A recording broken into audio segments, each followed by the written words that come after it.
ecological issues. They affect us all. And so, tonight on Second Nature, we'll be recycling some old nature footage.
Alrighty.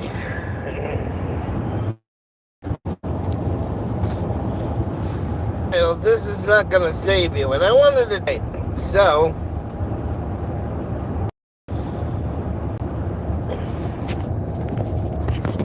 alright, I'll do this as long as the connection holds out. So I go to get my cancer treatment today. And we're back to doing this shit, people. This motherfucking thing is not gonna save your life. Matter of fact, my eyes are hurting right now. You wanna know why my eyes are hurting? Because when you put one of these motherfuckers on, right? When you put one of these motherfuckers on, they don't fucking stay adjusted. And 3 times I went to adjust this, and the fucking thing flung into my eyes. 3 different times I went to adjust this, and the fucking strap went into my eye. So now both my eyes are swollen up because I had to wear one of these goddamn cocksucking motherfucking things, and it had to snap like that into my fucking eyes. This motherfucking faggoty shit right here is not gonna fucking save your fucking life. See how it just snapped into my face? It did that in my eyes 3 fucking times. My eyes are all fucking swollen right now because I gotta wear these goddamn face diapers again. Because they don't adjust for goddamn. They're fucking stupid. They're not gonna fucking save you. And when try not to show the information, but there's a wristband. Yeah, so 3 times I went to adjust it, and it smacked my fucking eyes like this, only with more force, so it hurt my fucking eyes. This fucking shit is not gonna fucking save your life, okay? It's not gonna save your fucking life. This shit works. Yeah, so like I said, been a bad area, so it's gonna cut in and out. But yeah, the fucking face mask is not gonna fucking save your life. So we're back in again. Why? Because I happen to live in a state right now which has the new version of COVID. So now we're back to that shit, people. We're back to this fucking faggoty wearing face diaper shit again. That's what we're back to. And I told the fucking people, I said, you know what? I don't want to wear this fucking thing. And the guy says, well, then you're not going to your appointment then, if you don't wear the fucking thing.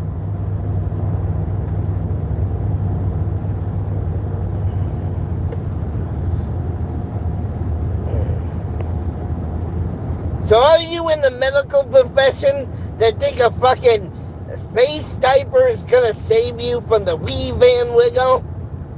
As Monograph puts it.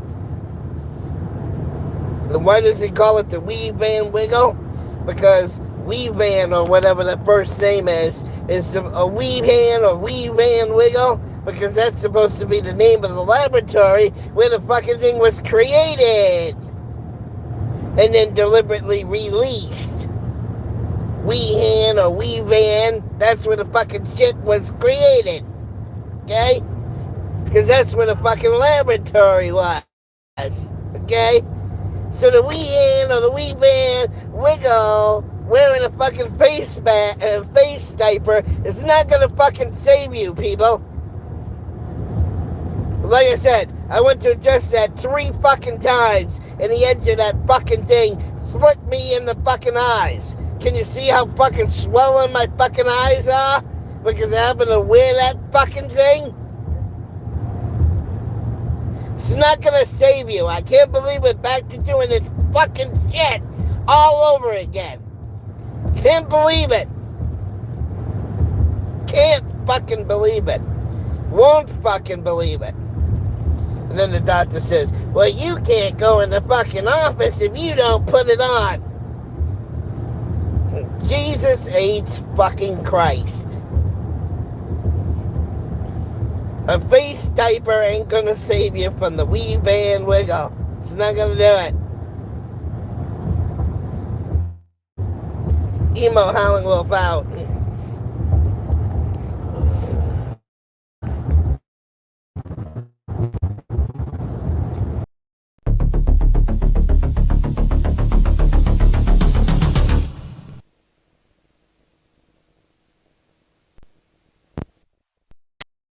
Bang, let's start the fucking show, eh?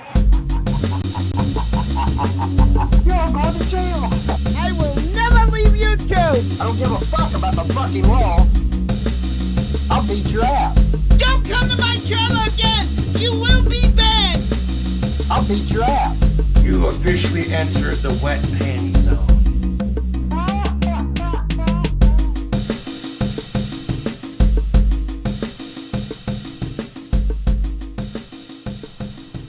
Folks, ladies and gentlemen, let's switch scenes and get a little more comfortable here.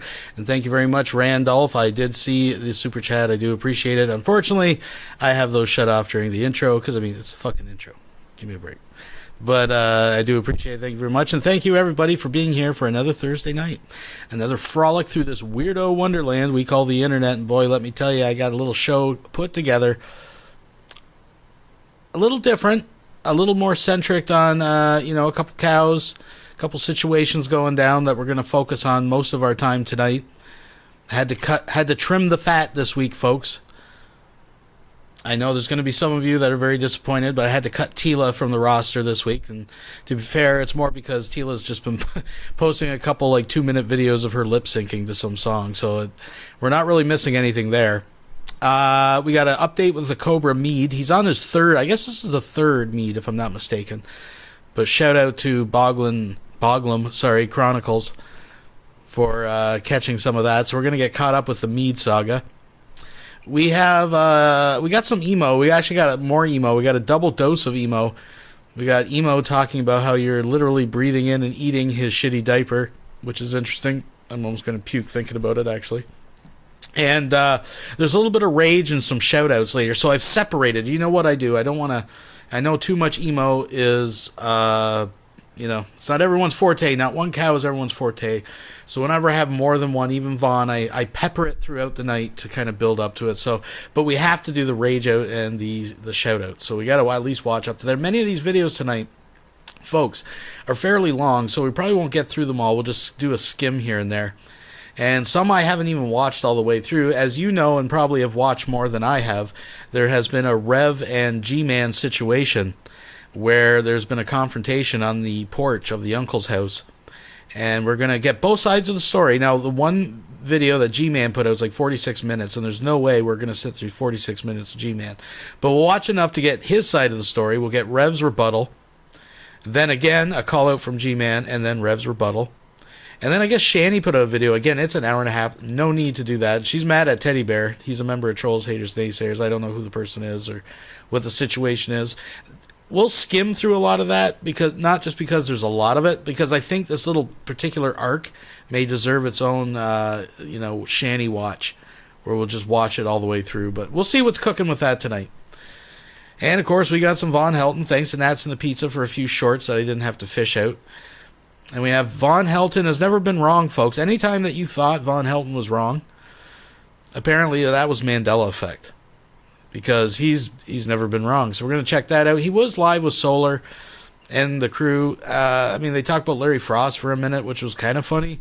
But the rest of it really wasn't. So that I don't know of anything brand new with Von Helton. They've also removed a couple videos, which is kind of interesting.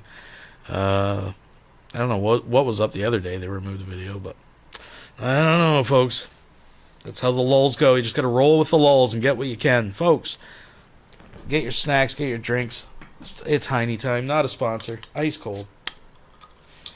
As I look out the window on my drive, folks, I see the beautiful maple trees are now turning all bright orange and red, and it's quite a stunning sight, really. I gotta say, this part of Canada, and northern United States, wherever you have the maple trees and whatnots, It is a pretty time of year. We're not even in October yet, but I can't help but feel sad for the passing of summer, but yet an anticipation for the end of the year, the lulz cow of the year, folks. We got to seriously start thinking about this. But first, let's pour the drink, folks. Oh, a little fast. See, that's that. It's like anxiety that. Okay, here we go. There we are. Oh, yeah. Let's have a sip. Oh, yeah. Whoops. That's good stuff right there, folks. That's some mighty fine stuff. So, without any further ado, let's get into it. We got to get caught up with the old favorite. Let's kick things off the way we do, folks. Thumbs it up, all that good stuff. Get the kids to bed. Call your friends. Call your parents. They might want to see this one. But, yeah. Let's do it. Go. You go, right? Go ahead. Go. Em vô. Go. Be cool, man. Go in. Yeah, I know, but You be said- cool. Don't start touching nobody. Go ahead. All right? I'm going to let you know that now. Be cool, man. So what you want? So he gonna help me? No, it's good. I'll grab whatever. What's up? What you need help with? Come on. I got you. Come on. It's all right. Take a video. I don't care. It's all cool. good. What we going to do? What we got to do? See you. Huh? Just don't touch nobody, okay? All right. Okay? We have a good day. Go ahead. No, we're good. What we gonna grab? Go in, man. Come on. He's recording himself. He's good. Man. Come on. You cool. That's good, Pops. Okay, go ahead. You just grab whatever you can. Come on, What we man. grabbing? I'll grab whatever. I don't care. No, yes, all thing on the Everything? whole way. Yes, Huh? yes. Not in the back. That's all. Not the back. Everything's going, huh? Yes, please. Much love to the fans. Keep on pushing. Lok's never gonna stop with the things. Fans, Lok's never gonna quit with the things. Lok's putting his hips into it with the things, his chest into it, his heart into it. Knocking them out, knocking them out. Much love to the fans, much love to the women. Flat is scared, up on scared. Ain't no gonna happen either. Trust me, believe that.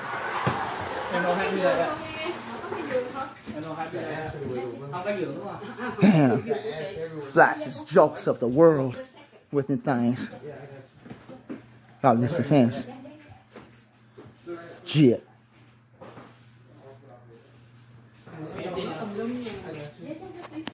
We'll be right back after these messages. And now, Deep Thoughts by Justin Emo Howling Wolf. Hello, everyone. Emo Howling Wolf here. My ad revenue is down 47%, assholes! You're watching it in a drama dome, and you're not watching it on my fucking channel, you idiot! You're fucking me! You're fucking me! You're fucking me!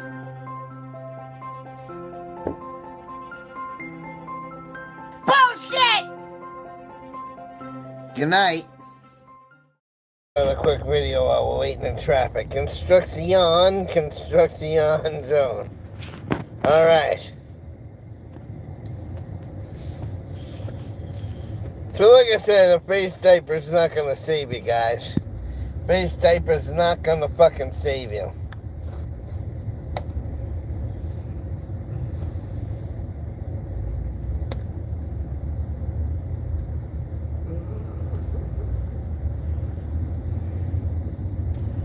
So, And when we I don't want to be that guy, and I don't want to dwell on this, and, you know, definitely this is a touchy subject still. I hope I don't get flagged for this, but I do want to point out the whole point of the mask isn't to, because this is something I hear all the time, right? The point of the mask is not to protect you from getting something. That's why it's ridiculous when you see someone, like, driving in a car by themselves with their mask on. Like, that's just dumb, because that's not the point. The point is just to help reduce the spread of it, mostly from people that may have contracted it but haven't shown any symptoms or asymptomatic, right? So, for example, all the mask is really to do is if you have your ugly, retarded children... Oh, sorry, I shouldn't have said that. if your children come home from school sick, but they haven't shown any symptoms, for whatever reason, or sports or whatever the case may be, and then you go up to Walmart and your lovely children start breathing all over all the produce and touching everything and running around and grabbing something, can we take this home? No, put it back. And they spread that shit. Now, it's not 100% effective. Come on, let's be real.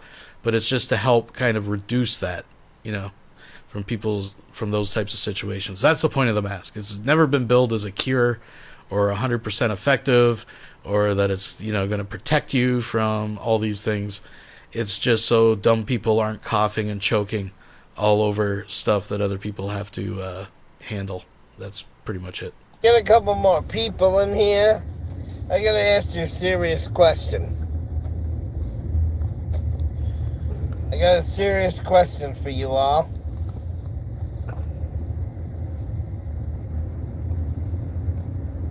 Alright, we got a couple people in here. Yeah, but how do I get the dragon in there without fucking getting a sign? That's what I need to figure out. So we'd have to actually go in there, but I don't want to be tracked in the fucking construction. Yeah, I just went by where there's a sculpture of a dragon. I'll show you that the next time, when the road is in construction. Alright, so I'm going to ask you a question. How many of you people have ever been around somebody?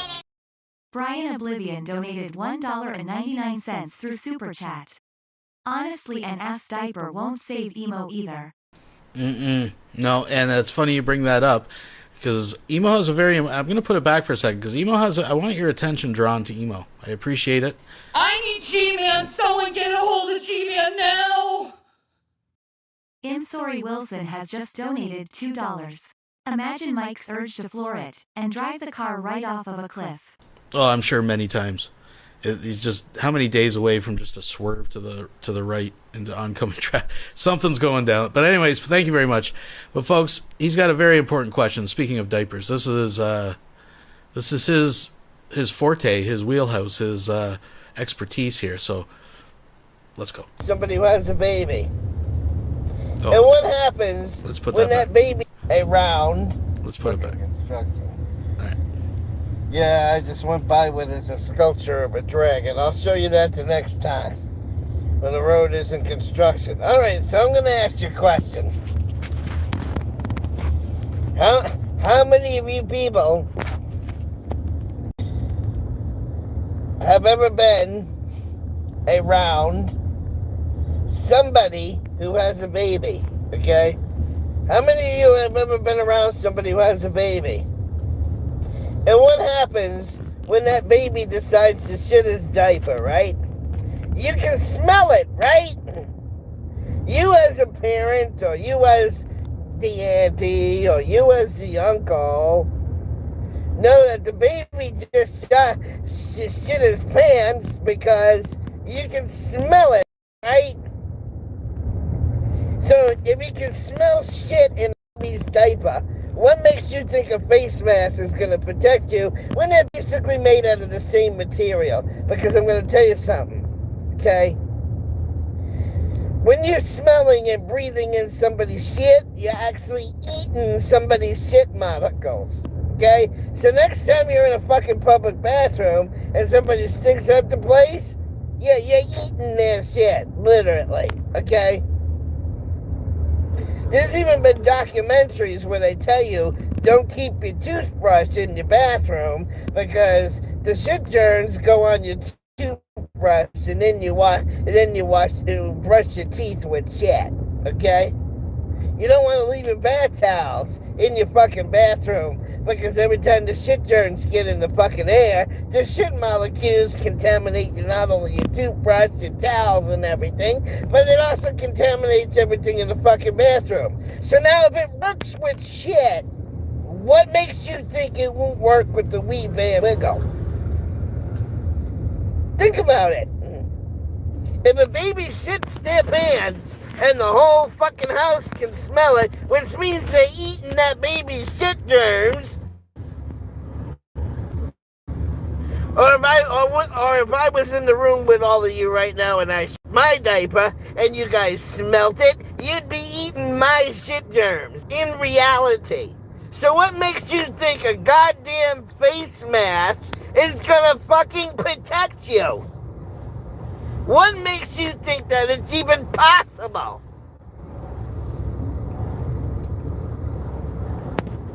See, a lot of people, you don't realize what a lot of people do that are just stupid. Okay? Human beings do the most stupidest, dumbest things, and they don't even realize they do it. Okay? Let's say you're working on something, I dare you to try this. I dare you to try this, and you will see because I proved it to Mike many times, because he's like, Emo, you're full of shit. Go to your fucking kitchen and grab a condiment. I don't care if it's Mike's literally eating Emo's shit, I'm sure, many times. So fucking ketchup, if it's fucking mustard, or whatever, and put some on your hand. And then go and hashtag diaper diving, folks. Wash your fucking hand at your fucking sink.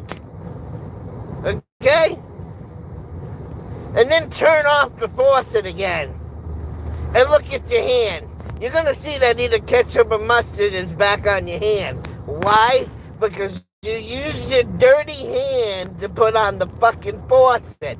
Then you washed your fucking hand, and then you touched the fucking filthy faucet again. This is why in reality, you're never supposed to retouch the fucking handle. You're supposed to touch the fucking sink off, turn the fucking sink off with a paper towel. And even in the fast food joints on the show, in the hand washing instructions, it says, wash your hands, soap them up really good, turn off faucet with a paper towel. But no, everybody washes their hands and then touches the dirty, filthy faucet that they just touched to wash their hands. And you don't even realize I'm sorry, Wilson has just donated $2. Yeah, no, I get that I go a bit too far on my comments sometimes, but seriously, Cancer, can you please hurry the fuck up? Aye. Thank you, Wilson. Thank you for that. Emo sure is passionate. This is a topic that he's very passionate about when it comes to diapers, folks. Anyways. You're recontaminating yourself. You don't even realize you. Remember when I showed pictures of Emo's floor at his old place? Do you remember that? Remember Emo's floor? I have a hard time that Emo is the type of guy who takes the time to get a paper towel to touch the fucking faucet. You know, after he's done washing his hands. Are you kidding me? And then the other Lulu that I love when people do it. People come home from work. They decide they're gonna fucking take a shower. They're gonna put their fucking clothes in the laundry basket, right? So they put their dirty laundry in a fucking laundry basket, right? When the laundry basket is full, the wife or yourself take the laundry basket and you go and do your laundry, right? But what do you 90% of the time do? Take your clean laundry, put it back in the laundry basket that just had your dirty laundry in it. Bane67 donated $5 through Super Chat. They both have butt cancer. Coincidence? I think not. Well, we don't believe in coincidences around here, folks, so, I mean, we can only speculate, but, thank you very much. I do appreciate that. And, I'm just going to back it up a touch, because I think Emo's bringing it home here. And I want you to listen carefully. You can hear Mike chiming in. Something's going on. Something's going on the side here. Basket that just had your dirty laundry in it. Bring it upstairs. Then put it away in the fucking dresser. So how did you clean your clothes when you just took the dirty laundry out of a laundry basket, washed and dried your clothes, and then put your fucking laundry back in the dirty, fucking, filthy laundry basket all over again. So this is why people get colds, and this is why people get sick, because people don't have common sense in their brains. They'll reuse a dirty, filthy laundry basket. They'll clean their hand and then retouch the dirty, filthy faucet. And then this is why colds and weave band wiggles and everything else get spread around. So again, I ask you, if for those of you who have been around small children, people who might know somebody or has a baby in the house right now, when that baby shits their diaper, can you smell it throughout the whole house? Yeah, because that's the shit germs you're smelling. You're smelling that baby's shit. So the shit germs are not contained in the baby's diaper. What makes you think a face mask is going to do the same fucking thing, people? What makes you think a face mask is going to do the same fucking thing? Protect you from the weave and miggle. Because if you can smell a baby shit in their pants, I guarantee you can get COVID through a fucking face mask. Hallelujah. I can guarantee you can do it. Right? The common sense. And I see people doing this all the time. That's why when I go to the laundromat, I never use one of those carts at the laundromat. Because I've seen too many people put dirty laundry in those carts, wash and dry their laundry, clean their laundry, and then put it back in a dirty, filthy cart. Or AKA... Randolph Bugglethorpe has just donated $2 through Super Chat. Clean your hands, Burt Chevrolet. Hashtag Weave and Wiggles. Yep, you gotta wash your hands, folks. This man is the spokesman for hygiene and cleanliness. Laundry basket. So why did you wash your clothes? If you're gonna use this, if you're gonna take your dirty clothes down to the washing machine in a laundry basket that's dirty and filthy, and then put your clean clothes back in that same basket, what the fuck did you accomplish? Well, I think most people, their clothes aren't so horrendously, contaminated. Maybe such as one who lives in a diaper, maybe would have a greater concern. But I think most people's have a fairly mild level of soiling on their fabrics. But that being said, folks, I do have to admit I have both a laundry hamper and a laundry basket. So my dirty clothes go in the laundry hamper, which I put in the washing machine. I put the hamper back, and then when the clothes come out of the dryer, they go in my laundry basket, and then I usually hang the shirts and whatnots right away. So, but that's me. Are they really clean, or were you just playing with yourself for 2 hours or however long it took you to do laundry? Same thing with washing your hands. When you got shit all over your hands. I proved this to Mike one time. He's like, no, you don't pick up fucking germs from the faucet. I'm like, yes, you do. Because one day I took one of my hands and I put ketchup all in my hand. I washed my hand, and then I touched the fucking faucet after washing my hand, and I had ketchup back on my hand.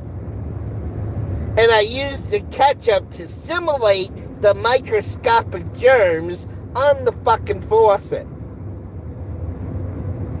And this is why my roommates think I'm crazy because I use so much paper towel. No, you wash your hand and you touch it with a paper towel. Matter of fact, if I ever owned a house again and I could do it, I wouldn't even have fucking touchable faucets in my house. If I ever owned a house where I could have it designed my way, I'd put fucking foot switches in, just like the fucking doctors do.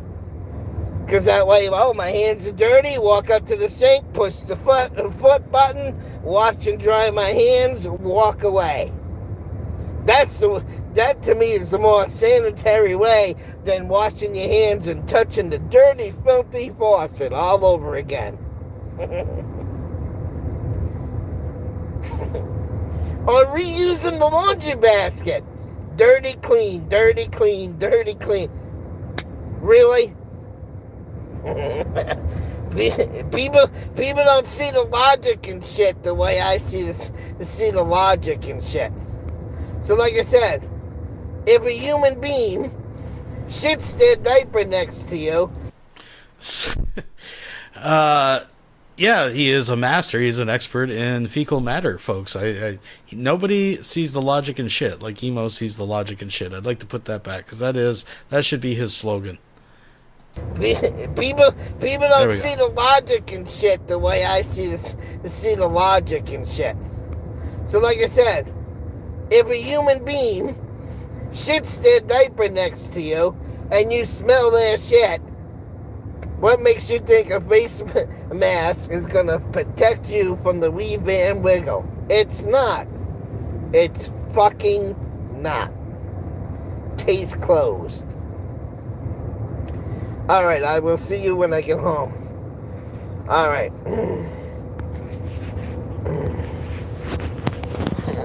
That thing. We'll be right back after these messages. America! I don't give a fuck, YouTube.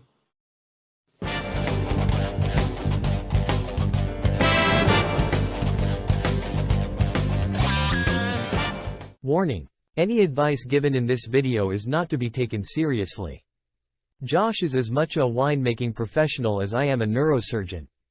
These are just the views of a so-called high-functioning alcoholic who also happens to have access to Google search. This man goes into the negative weekly by overspending on DoorDash. Highly regarded.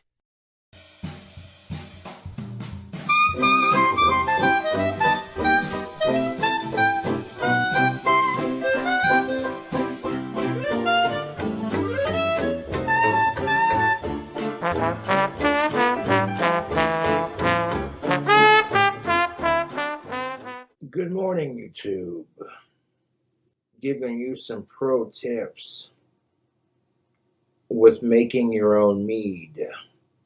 One of my fans was gracious enough to send me some wine making yeast number 1118, and this wine making yeast does not require any sort of hot water to activate it.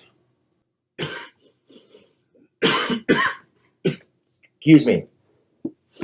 When you're making your own homemade wine, the bottle likes to expand.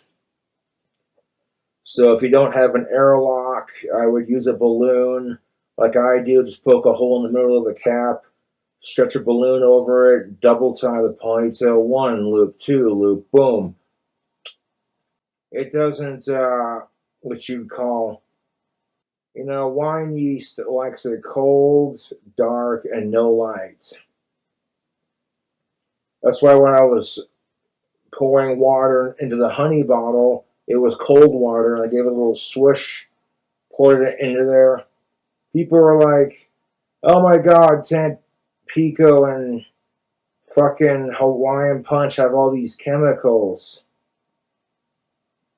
Okay, to be fair, that mango punch mead that I made knocked me on my ass.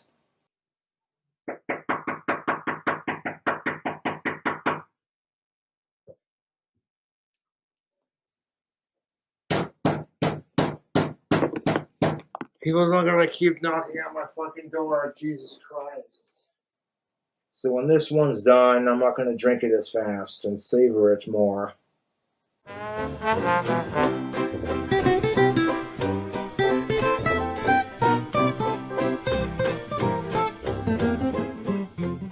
I'll be bottling up the strawberry banana mead on the 22nd of October.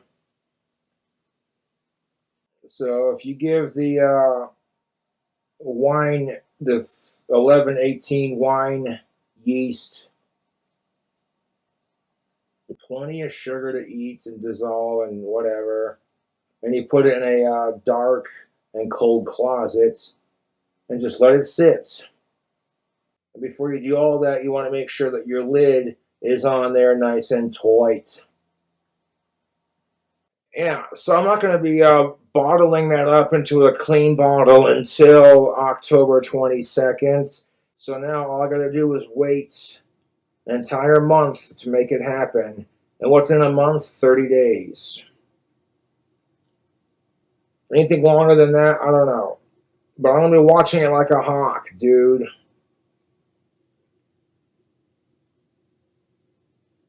If you have the happiest of conditions for that yeast, you can make a homemade wine / mead that's like 18% alcohol in volume. But if you don't take good care of it, it'll probably poop out before it gets to 14 or less. So 18% alcohol by volume is nothing to sneeze at. A Four Loko is like 11, 12, 13, 14 alcohol by volume.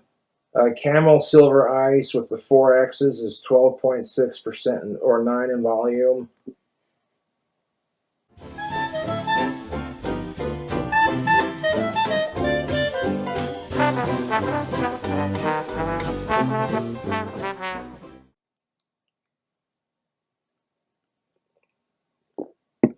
By saying based off of my research, using Google to ask the important questions.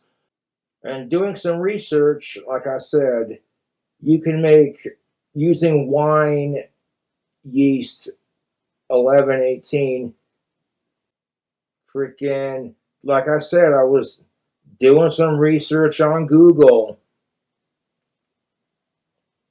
Be careful when making your own homemade wine. You can, in fact, catch botulism. I might try, when I bottle it on the 22nd, I'll try a couple glasses, like 2 to 4 glasses of it on YouTube. You know. But I like making homemade alcohol. People are like, why don't you just go to the store and buy it? It's easier and you don't gotta wait. I'm like, because, dude, creating your own homemade brew is a labor of love, you know.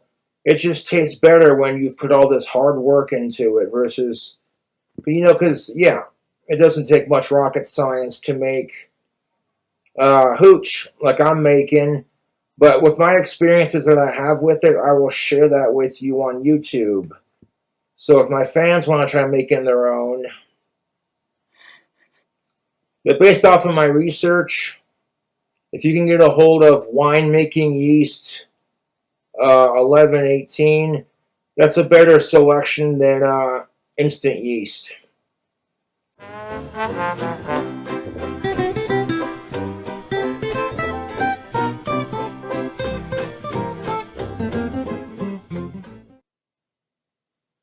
But what's on my agenda for today? It is Friday, tubes. And the time gets to be a bit more closer to the afternoon. You know, work on wands and music. And I got a food hack I'm planning. Also, I'm not going to be doing as many drinking streams. Because if I do drink on camera, it's not going to be a shit ton. Like, real talk, you've seen me pass out drunk on camera multiple fucking times.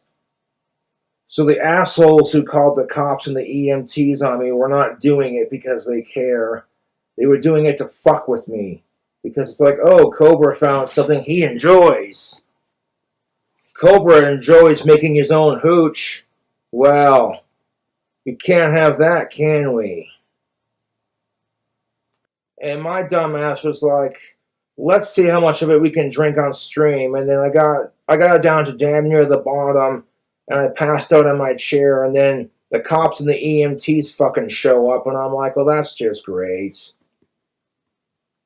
They're like, why the fuck? I'm like, why the fuck are you going? I didn't say the F-bomb, but I was like, why are you people here? We got a call. People were concerned about you. I'm like, oh my freaking God.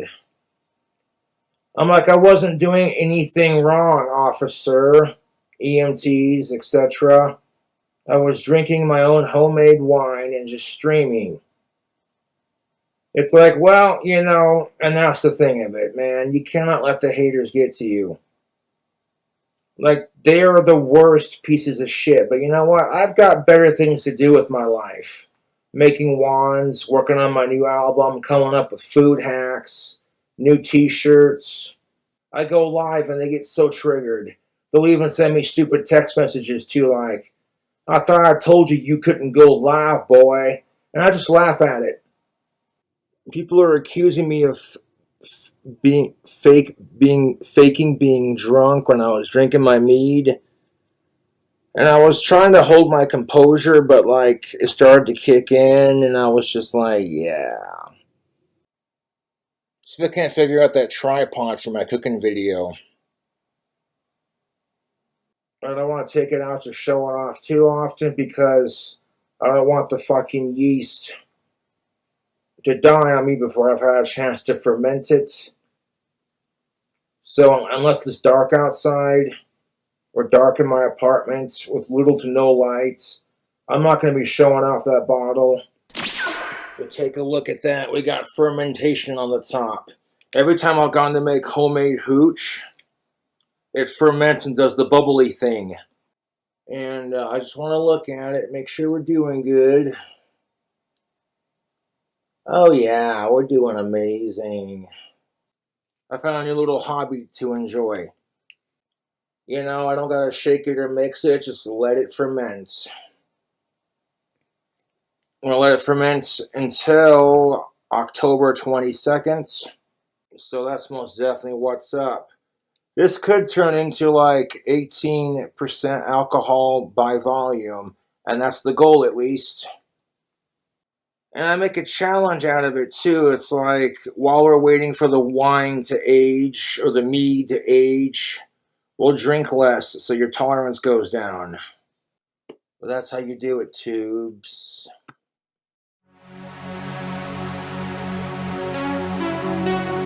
We'll be right back after these messages. We got a saying around these parts, your hair will look fabulous. If your sideburns are lopsided as fuck, and that dye job ain't doing your happy ass no good, then you need the expertise of Von Hilton's Beauty Emporium. Alright. Man, what a crow's nest. Wow, wait. I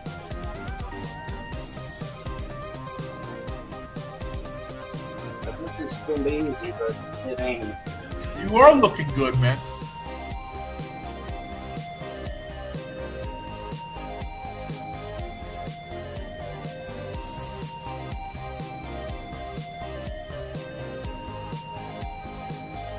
You noticed how I was struggling to cut it there. Wow.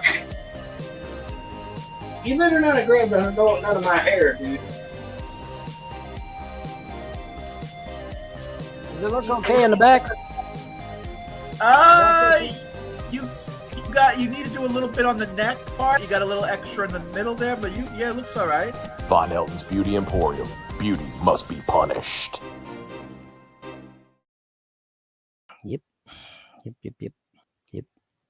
Yep. Yep. Volleyball Killer says, hey, Vaughn, you might not want to try to defend Cryrax. That guy kind of deserves what he deserves. Well, who are you to say what someone deserves or doesn't deserve? Well, here's the thing. Here's the thing, though. If people hadn't been harassing the fuck out of him for 15 years, maybe he wouldn't have ended up the way he has. Yeah. Wow. That's a good point. That's a damn good point. I mean, Not that to could get too work. personal fun, but Cyrex got caught red-handed getting kellied. Well, you know, Maybe it was a setup just like Vaughn was set up. Yeah. Maybe How do it's you a know it setup. wasn't a setup like mine? How do you know? How do you Now, know? Blogger came out for Vaughn and actually defended Vaughn, saying it was made up. Yeah, Blog TV said all the shit about me was made up. They had access to the unedited chat logs, and they were able to clear my name. Now, maybe Cyrex didn't have that luxury. Maybe there wasn't nobody to clear his name. Or, you know what it could be also? It could be, well, hell, if I'm going to be accused of it, I might as well do it. Did you ever think about that? Did you ever think that the trolls drove him to do what he did? Because that's a possibility too. See, like I said, these people fuck with people's minds, and they fuck with their real lives. And when you fuck with someone's real life, it's untelling what, everybody's an individual. It's untelling what could happen. They may have drove him to do what he did. Okay? He may have been, well, fuck, if I'm going to be accused of that shit, I might as well do it my damn self. Some people are like that. Some people have that mentality. Very interesting, folks. It sounds a little bit like something we like to call projection. I know the Kelly thing was bullshit, but he sent pics and videos to what he thought was a 14-year-old. Flubus Cartel donated $5 through Super Chat. I just got off the phone with President Biden. The troops are ready to surround Vaughn's trailer on 10/24. Operation Bugle Bussy will be one for the ages. Well, keep your eyes and ears peeled, folks. Maybe something will come up on the news. That's got to be Kentucky newsworthy. We'll thank you for the update. We do appreciate it. But again, did he do it of his own free will and volition, or did he do it on a dare? He could have done it on a dare. Maybe one of these trolls said, "Hey, man, I dare you to do this shit." Or maybe it was a bribe. Hey, if you do this, I'll give you $1,000 cash. You don't know. We don't know the full story. That's why an investigation has to be done. Duh. Well, if he really did the thing that he just said he is accused of, then he would be in prison right now. Well, yeah, he'd be a fucking. If he really did that shit, dude, why isn't he in prison? Same argument used on me. If I had killed my mother or raped my daughters or molested my wife or beat the shit out of my wife, why am I not in fucking prison right now? Oh, because I didn't do none of those things. And there is no police report that I did any of those things because I didn't do them. We'll be right back after these messages. Good morning. So, how is it you can ask this question, does God exist?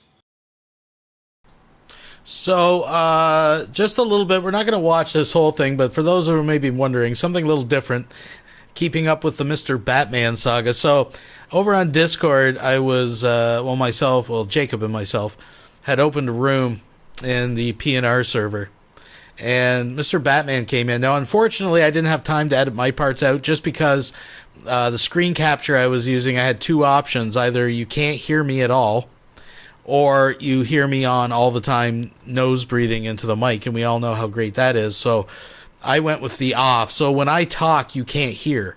And I was going to edit it out because this is, if you had been keeping up, Mr. Batman had made the news with some questionable behavior in the park, and there had been some subsequent events that we have covered.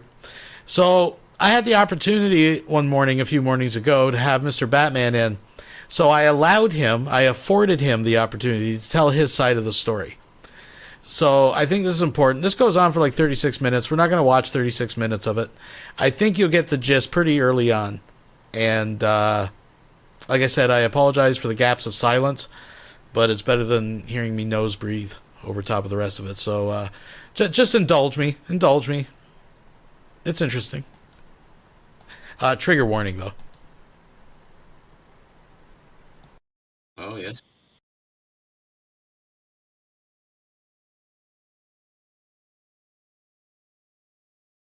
That is correct. Oh,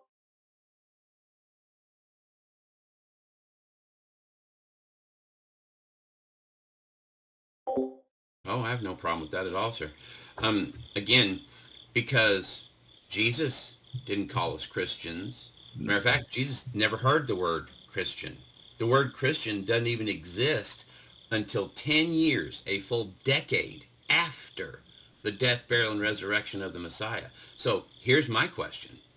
If Jesus, when he walked this planet, we were not being called Christians when we were following him, If for 10 years after his death, burial, and resurrection, we were not called Christians, until when? Antioch. Oh, why all of a sudden at Antioch?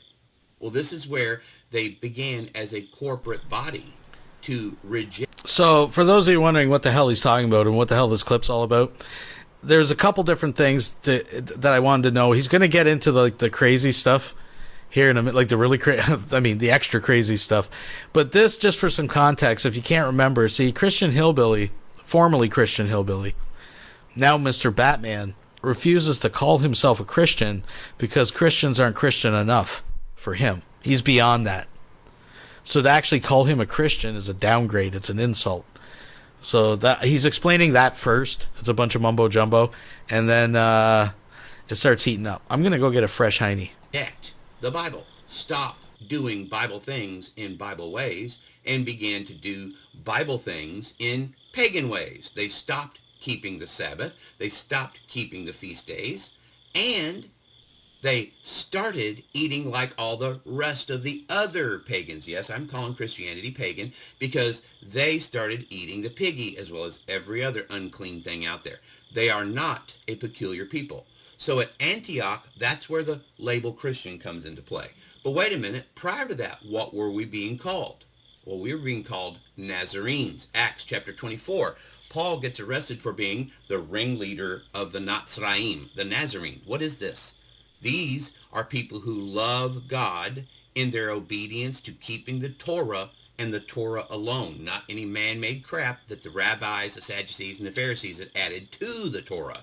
That would be called Takanot, Mesim, also known as Talmud. So, again, now you have three distinct and unique groups. You have Judaism, which is in the scene prior to the other two. Then you have those who want to love God in their obedience to Torah. Those are called the Nazarenes, or Nazareans sometimes pronounced. And now you have this totally new entity that's totally separate from the other two. And they are called Christians.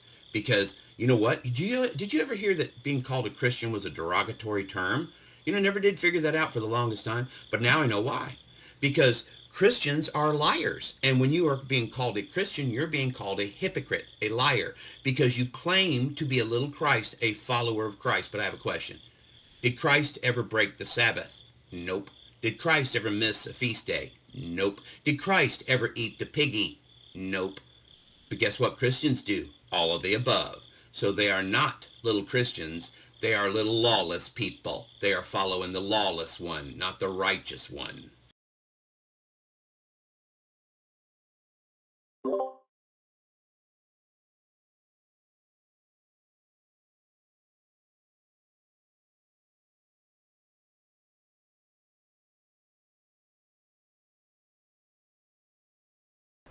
I'm going to push it ahead a little bit because I think we get the gist of this. And Sapphira, what happened to them when they simply lied to the... No, grace is being forgiven in advance. Mercy is being forgiven for all the in Sabbath. God sees our...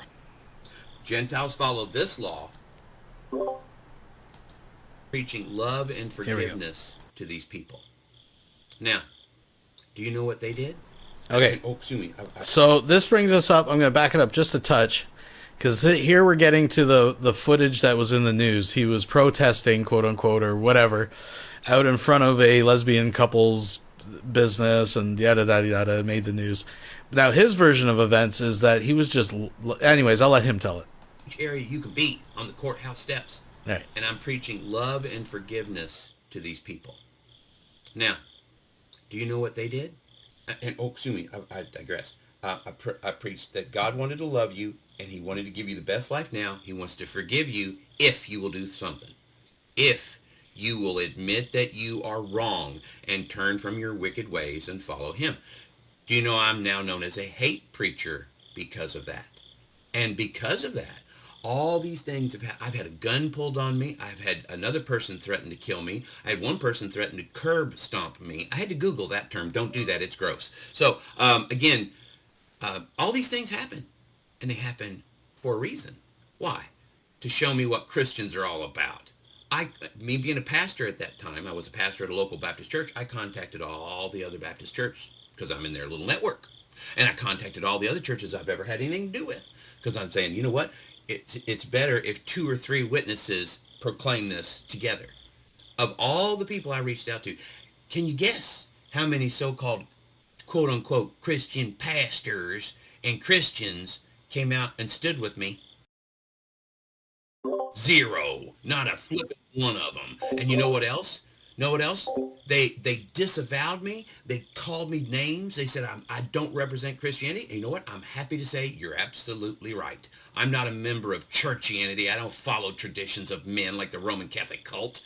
I don't follow Judaism. I don't follow churchianity. I don't follow Christianity. I follow Scripture.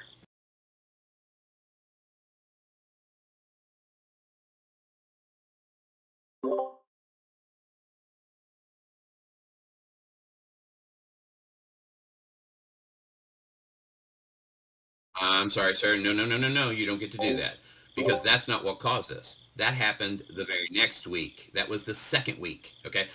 I'm at the second week. I'm preaching. And as I'm preaching, these 2 homos. Now, what you saw was the wave 3 thing. You didn't see my video.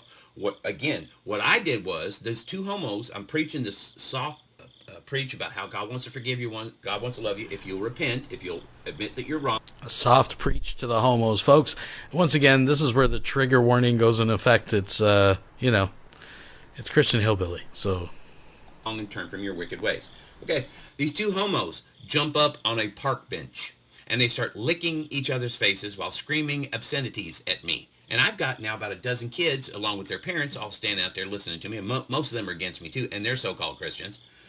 And so I'm like, I turned to the people, I said, children, avert your eyes, sexual perverts at work. And then I turned back to them, and they're still hooping and hollering. Now somebody's jumped up with them and taken their picture while they're, hooping and hollering. So I jump into the picture, and I said, look, boys and girls, Mr. Batman does a homo photobomb. I don't give a crap. You know what? I still love them. I still teach them the truth. They don't like it. I don't care.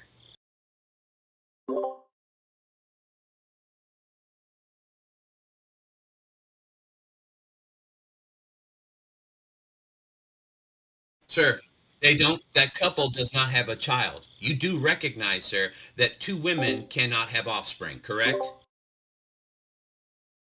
I'm sorry, sir. Do you recognize that 2 women cannot have offspring? This is a necessary question today.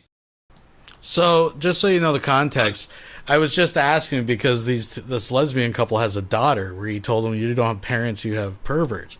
So I was just asking, didn't one of them have a doctor? And he goes into this rant about how 2 women can't have a kid. And I said, yeah, but didn't one have a kid from a previous relationship or something? And he just completely, for some reason, argues it and then comes around full stop and, basically admits that's the situation. I don't know what his thing is. He's crazy. But that's the context of what I'm asking him. And he's just, he's being Mr. Batman. Sorry, sir, that would not be homosexuality then, would it? They would have to go outside of the sexual perversion of homosexuality in order to have children. Would you agree with that? Absolutely. So that's not homosexuality, sir. So this is not a couple. That's not this child's parents. And again, sir, my wife teaches that child. I'm sorry. Would you like the answer? Would you like the answer, sir? Would you like the answer? Shut up. Thank you. Again, sir. And this is another reason they don't like me. Because they said, well, we're a married couple. I said, no, you're sexual perverts. You know why? Because in order to be married, you know what a man has to be married? A wife. You know what a woman has to have to be married? A husband. So by definition, a wife cannot have a wife. I'm sorry Wilson has just donated $2. It's a shame that those kids weren't riding his bus, because he would have just told them it's part of God's plan.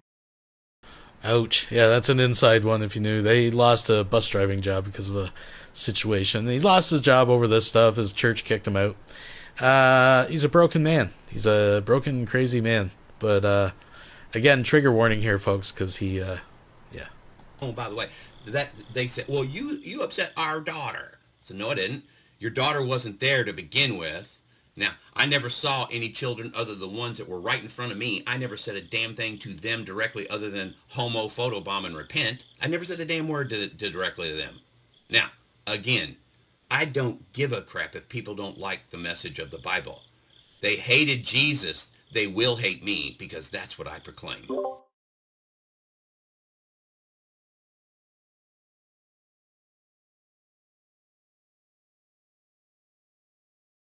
I'm sorry, sir. Can two women have offspring? I'm sorry, sir. Can two women have offspring? Then it wasn't her biological daughter, was it?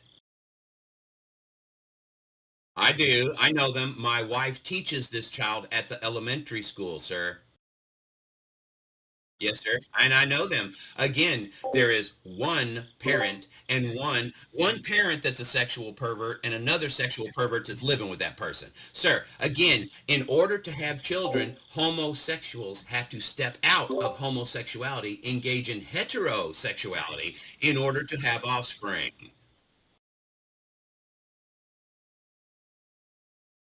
No, one is a mother who happens to be a sexual pervert, and the other one's just a sexual pervert without being a mother.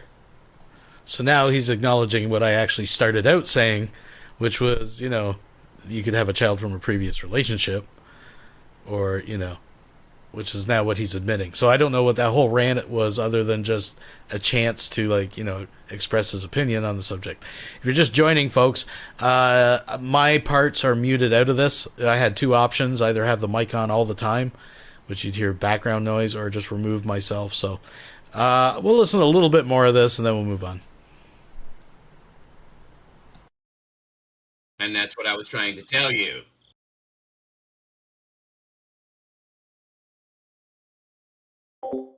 By a previous relationship with a man, of course. Are you that stupid?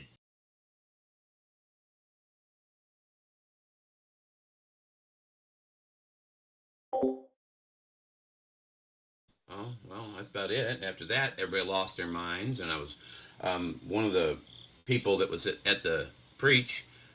The friends of them were neighbors of mine, and so apparently they told them what I had said, showed them the video, and the dude lost his flipping mind because he's got a niece, and I don't know if it's a cousin or what, but two little girls. One of them's a homo, and the other one's a trano, and so I'm walking my dogs down past that house, and my dog.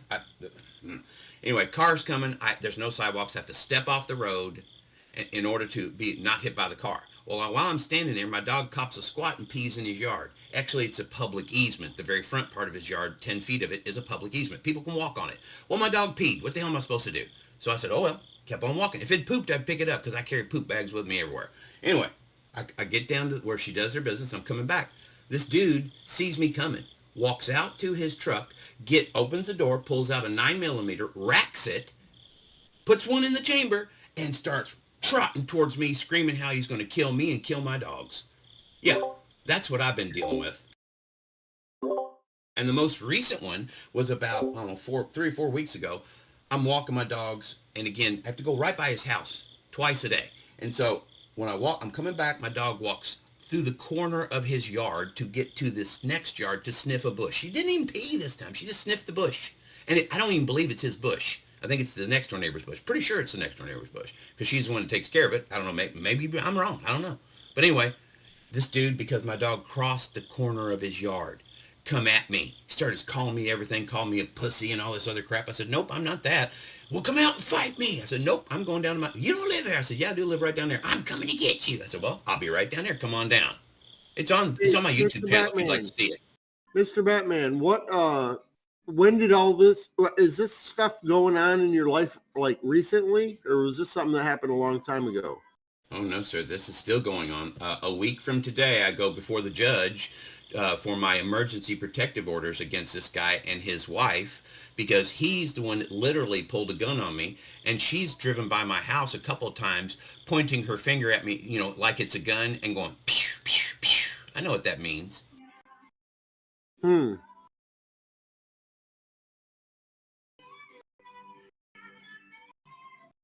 Matter of fact, that video is on my YouTube channel. It's called The Dog Video.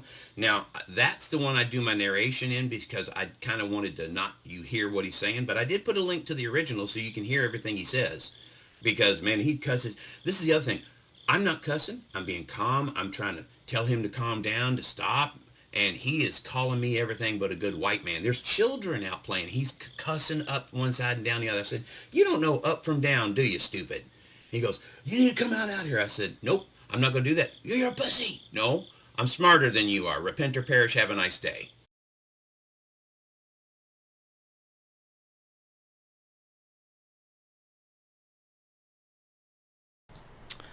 Well, I'll put it up here a little bit. That the Jezebel spirit, we've got what we call here, this, cut your junk off. Now, is there anything new under the sun? No, there's not. And so this is just being repeated again. Did you know that the Jezebel spirit, we've got what we call here, this demon that is part of Jezebel. We call it the Jezebel spirit, but actually that demon inhabited Jezebel. But then now you see this Jezebel cult, these people who come in and want to cut their junk off to be women, blah, blah, blah, in these different cultures that are not connected by distance or not connected by association or by time. They're sometimes 100 years apart and thousands of miles apart. Yet you have the same exact practices being brought up in these different cultures. You know why? Because you've got the same demon, it's just a different day. Wow.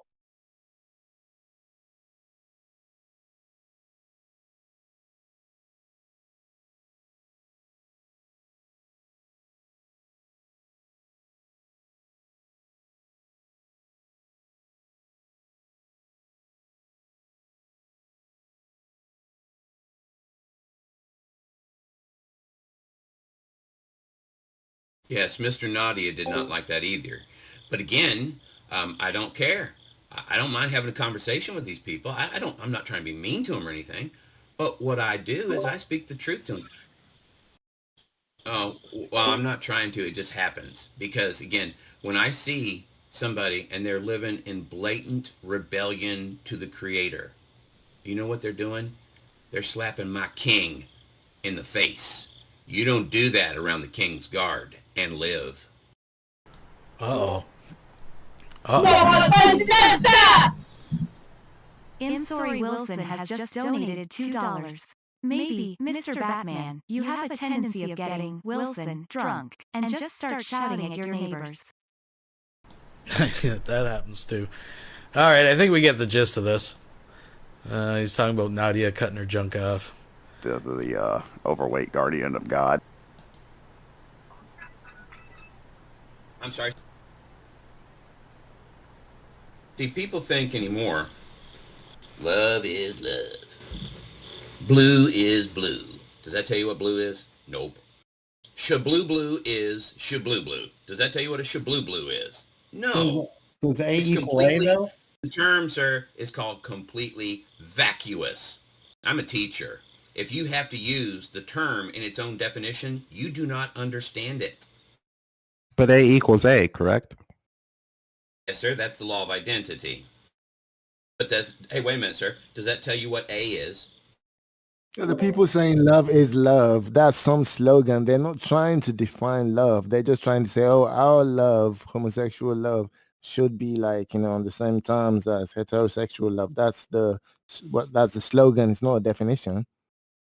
Yes, sir. It's a slogan for sexual perversion and pedophiles. Pedophiles use that term now, too. It's called MAPS, Minor Attracted Persons. Do you know before it was called MAAs, Minor Attracted Adults? You know why they changed it? Because you know what? Children might want to have sex with other children. So now we're just going to call it Minor Attracted Persons. Besides, it flows off the tongue so much better now, MAPS. Yeah, you know what? They're not MAPS. They're targets is what they are. I just got to say it. We were talking about projection earlier. I think I look at Christian Hillbilly, and anyways, I'm not going to say it. And I'm just saying, red flags, red flags. I think we get the point of this conversation, folks. Let's move on.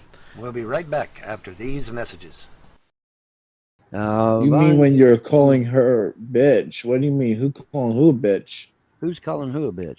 What are you No talking one's calling. I mean, your mother. Your mother's a about? bitch. Not calling That's my for mother sure. a bitch. No, I never called my mother a bitch. What are you talking about?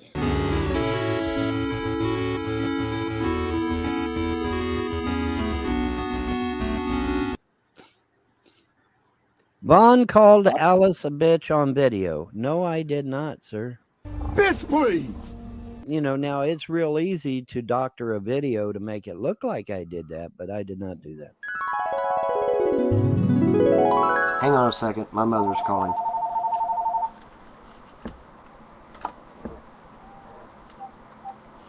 Hello. Hello, it's time to get up. I'm up. Okay. Come over, I need to talk to you. What about what? Well, just come over. Just tell me, Mom, for fuck's sake. Just tell me what you want to talk about. I made a mistake of calling you. Forget it. All right. Yeah. Love you too, bitch. That was one good thing that I did find out. So no, I did not call my mom a bitch. You're a fucking liar. Okay, you're a fucking liar. Love you too, bitch.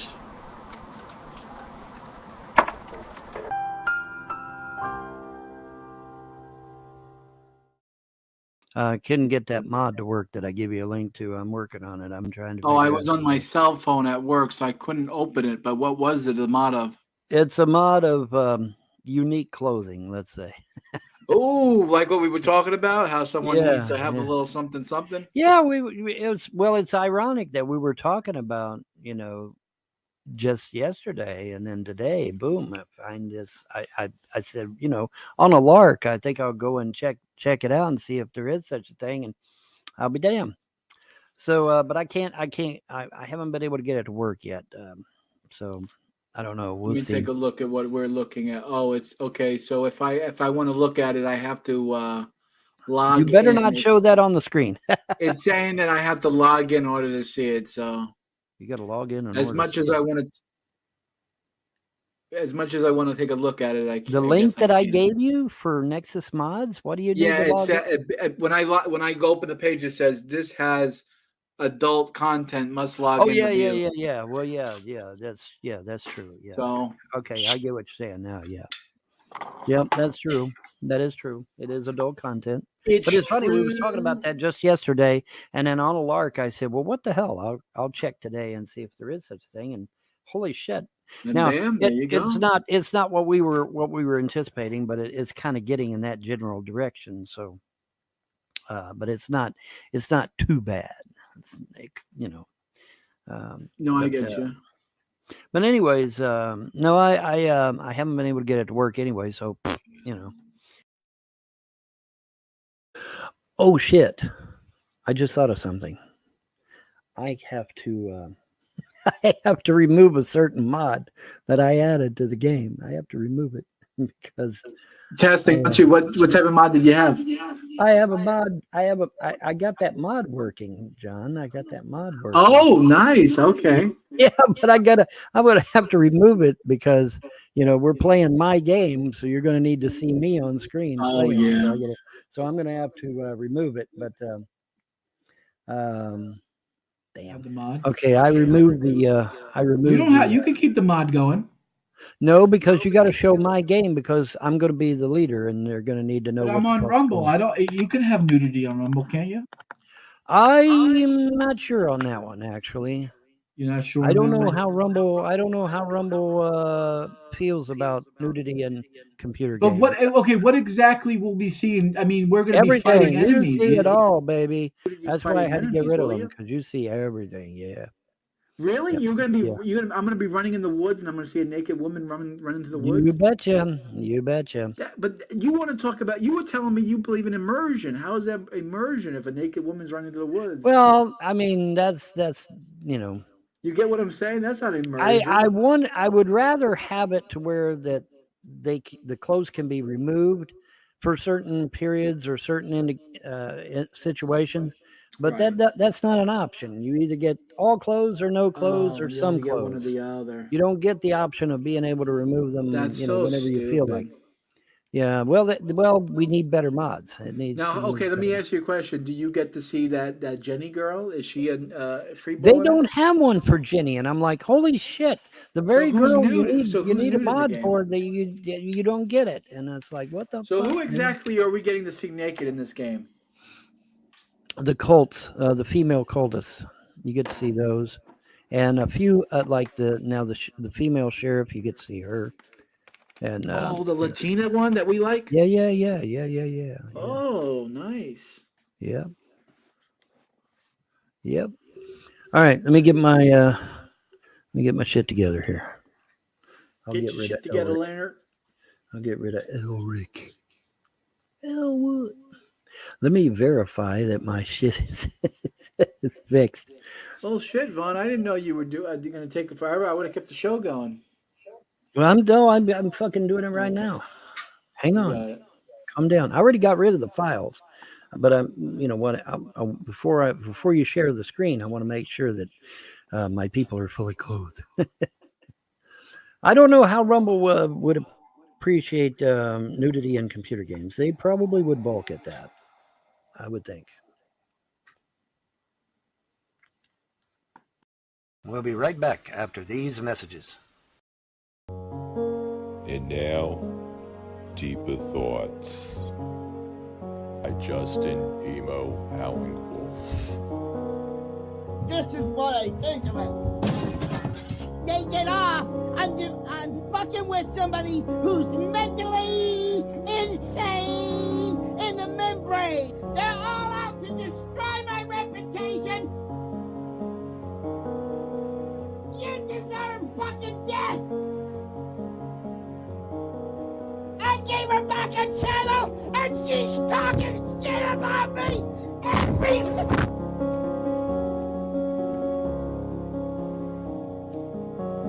Now we're gonna fucking play! Get off of making fun of the mentally I ain't fucking funny! And all of you deserve death! There you go, motherfuckers! Somebody that was born with brain damage! It's not fucking funny! And now I'm a piece of shit! Hated by everybody in the community! Because of the MEAD!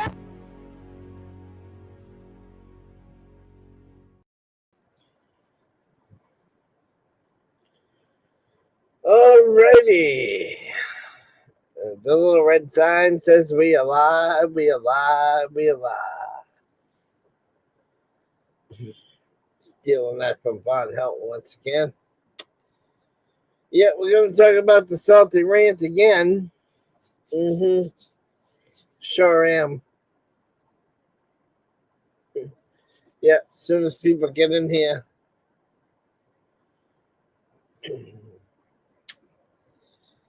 We'll wait a minute for people to come in here. Actually, while we're waiting for somebody to come in here, we can play a little theme music. All right, we'll play a little theme music while we're waiting for people to come in here.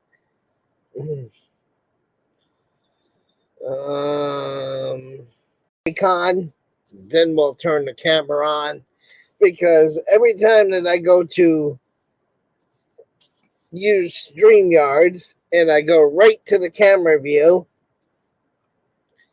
I get people typing in the fucking room, no audio, no audio, can't hear you, can't hear you. See, and StreamYard does not have a fucking line, an audio line, to let you know you have audio when you're on camera mode. You can only see the icon blinking when you're in icon mode. But StreamYard needs to have a little tiny, bar graph or something down the bottom that fucking moves. Because when you're on the camera view, we have fucking audio. All right. All right, so now we'll go to camera view right now, and that's zoomed in way too much. Because I had to do something last night, so that's fucking way zoomed in too much. Let's fix that now.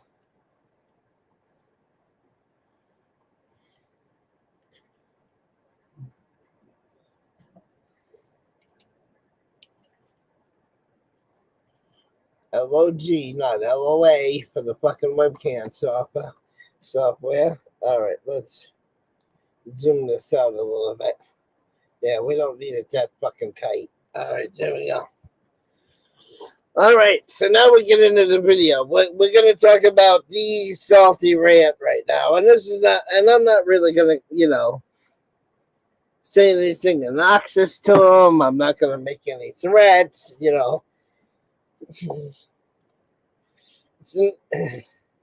It's going to be a very, very mild attack video, though. A very, very mild attack video. Okay, so, but thanks to Honest Abe, I came across this video. This video happened to be recorded over 2 years ago.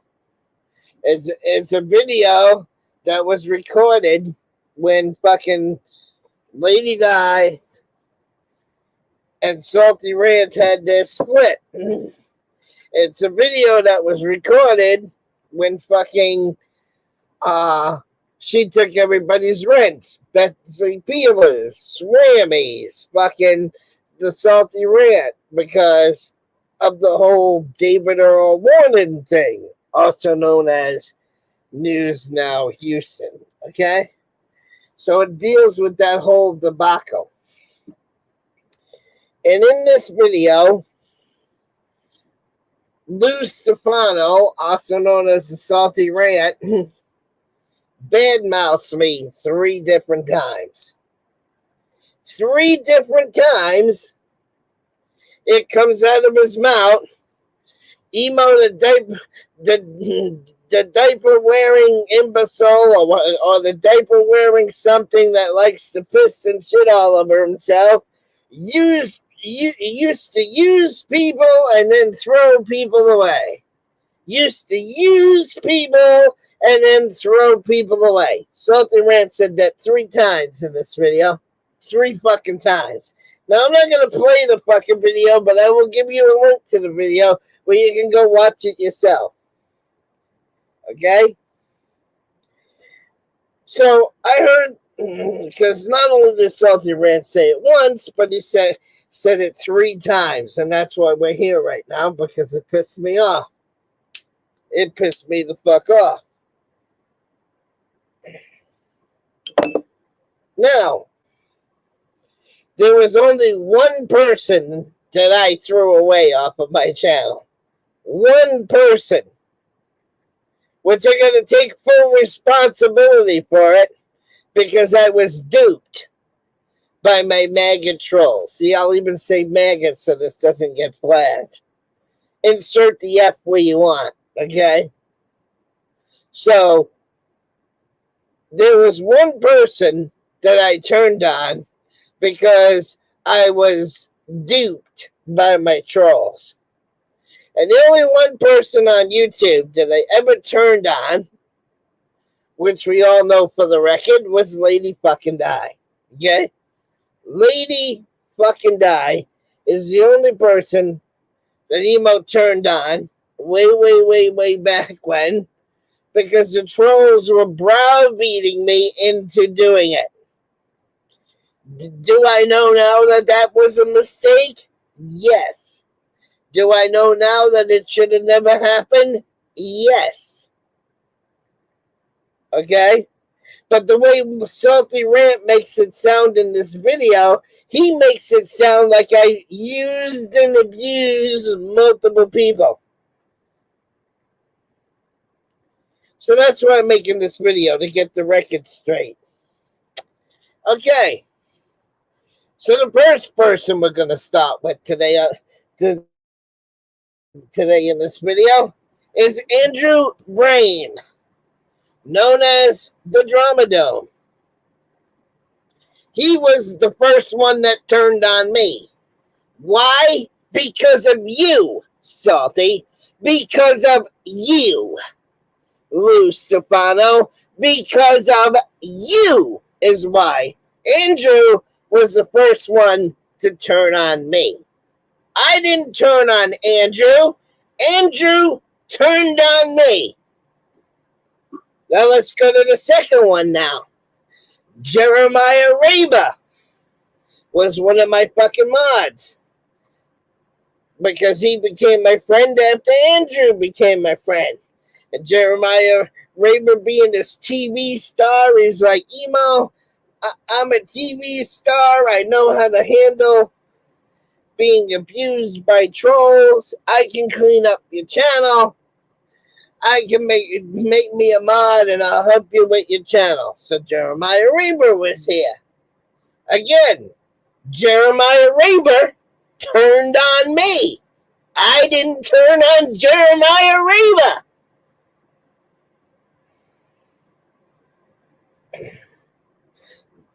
The next one in line was old Lou Stefano himself. D. Salty Rant was the third one who turned on me. Again, Lou Stefano turned on me. I didn't turn on Lou Stefano.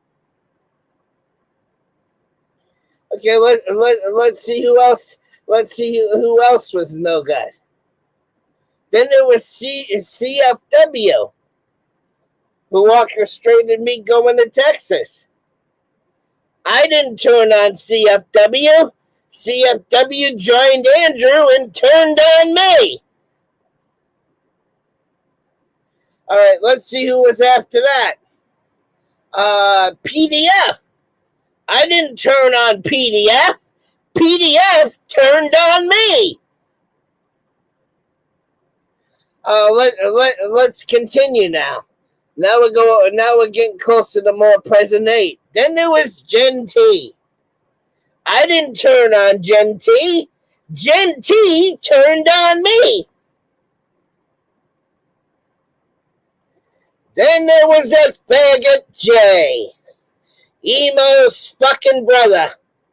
The fake wannabe fireman. I didn't turn on Jay. Jay turned on me.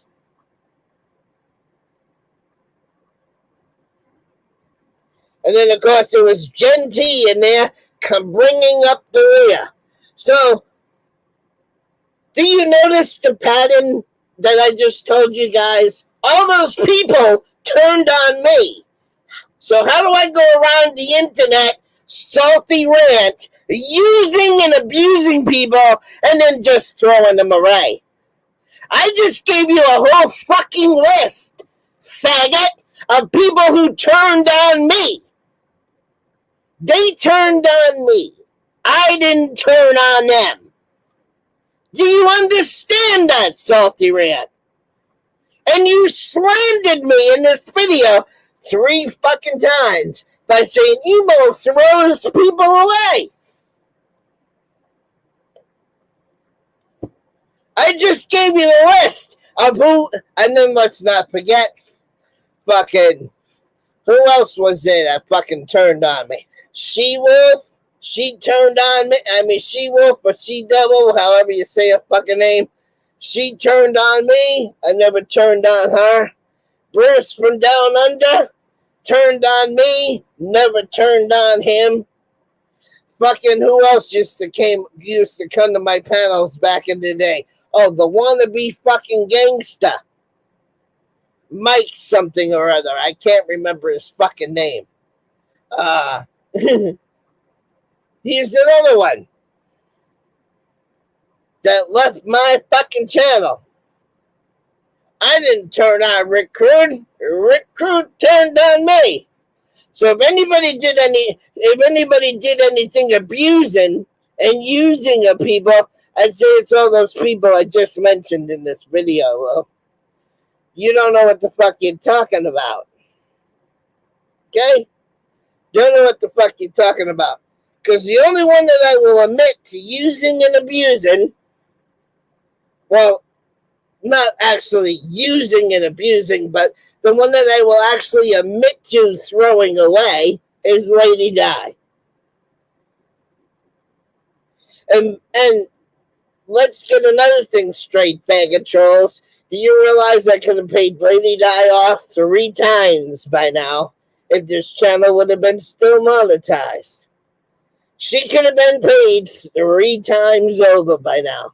Do the fucking math. Because I lost my monetization in fucking April of 2021. So figure out how many times 10 months fits in that span from fucking, we'll say May of 2021. May of 2021 to now. How many times Has there been a 10-month interval since that happened? How many times could have Lady Di been paid off since that fucking happened? But he goes on there and says, oh, EMO uses and abuses people and then just throw them away. I just gave you a whole list, goddammit, of people that turned on me. I didn't turn on them. They fucking turned on me. Get it right, Lou. Get it fucking right. Now we're going to talk about fucking Paul and Fullerton a minute. Oh, and by the way, because comment, you're fighting him against Lady Di. See? Abuse people. This video. 3, because everybody who came on this channel, that's the shit I got. Get rid of that person, EMO. They're no good. They're bringing your channel down. I think you got it backwards, Salty. Because if people didn't walk away, I would have 2,000 plus people in here right now, right? Okay. I'll do this again. All right, so from May of 2021. Let's do this here. Ziggy, how many months ago was May of 2021? May 2021 ended 27 months ago. You hear that? Ziggy, how many months ago? Ziggy, full volume. Sorry, I don't have an answer for that. Ziggy, full volume. Ziggy, May of 2021 was how many months ago? May 2021 ended 27 months ago. It was 27 months ago. Okay? Ziggy, how many times does 10 go into 27? 27 divided by 10 is 2.7. 2.7. So, all right. So, that's how many times Lady Di could have been paid off by now if you fucking faggot trolls didn't get me demonetized. She could have been paid off 2.7 times by now. Almost 3 times paid in full if you would have left my fucking monetization alone.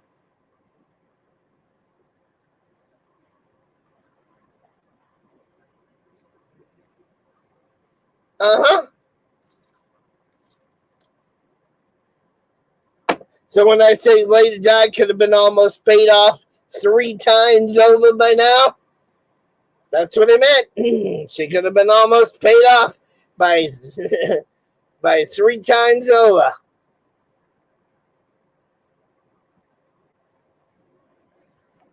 Just saying. Just saying.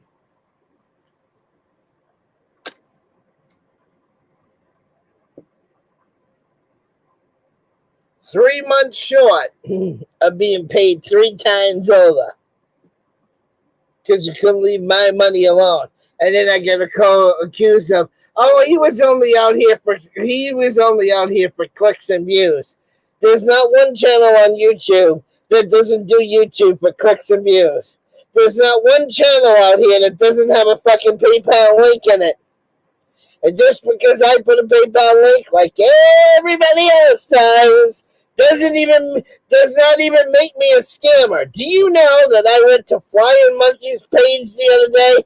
Or was it Gertrude Perkins? It was either Flying Monkey or Gertrude Perkins, one of my trolls. And it's okay for one of those two to have a PayPal link on the channel. I just seen it the other day. But it wasn't all right for EMO to have a PayPal on it, was it? No, EMO's a scammer, but yet Flying Monkey and fucking Andrew and fucking Rick Crude and fucking the Salty Rant and fucking News now, Patty. They can all have fucking PayPal, all have PayPal links, and they're not called a fucking scammer. Even the fucking Geek Room has a fucking PayPal link on it. The fucking 4 faggots that have the audacity to call me a scammer have a fucking PayPal link on their motherfucking page.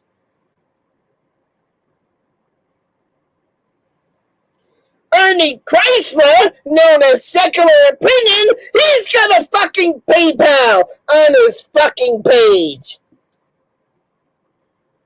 And I find it fascinating, but nobody calls Ernie Chrysler a scammer, do they? No, only EMO's a scammer.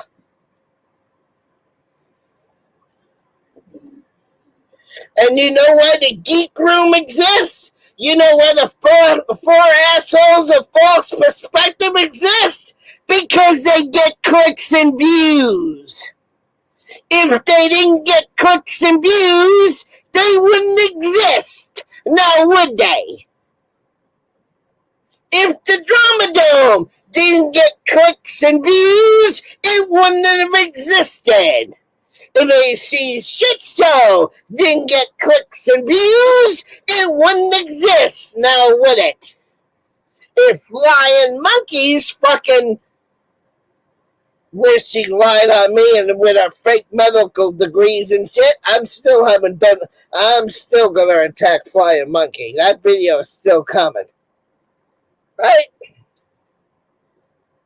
Only reason why Flying Monkey's channel exists is because of clicks and views. Let's see who else I can think of. Fucking Richard Cheese. The only reason why Richard Cheese exists is because he gets clicks and views.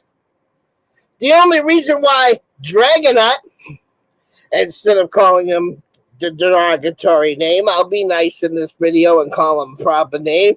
Dragonite's channel only exists because he gets clicks and views.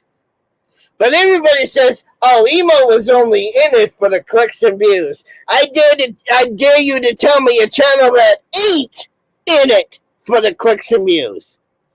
Because nobody would be here if they weren't all trying to make money, if they weren't all trying to get clicks and views.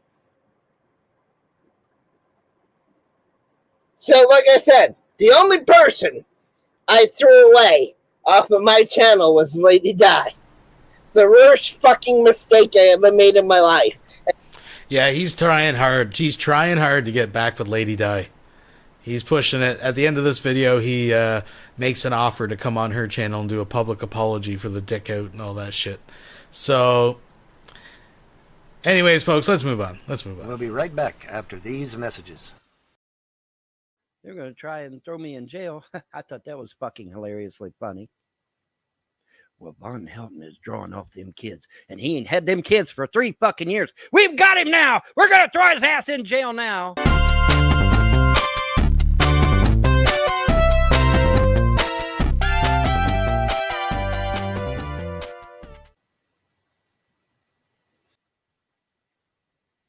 I ain't filed taxes in 3 years.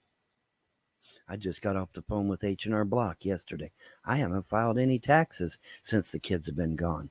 Fuck you, you dumb motherfuckers, trying to throw my ass in prison. Gonna try to throw me in prison.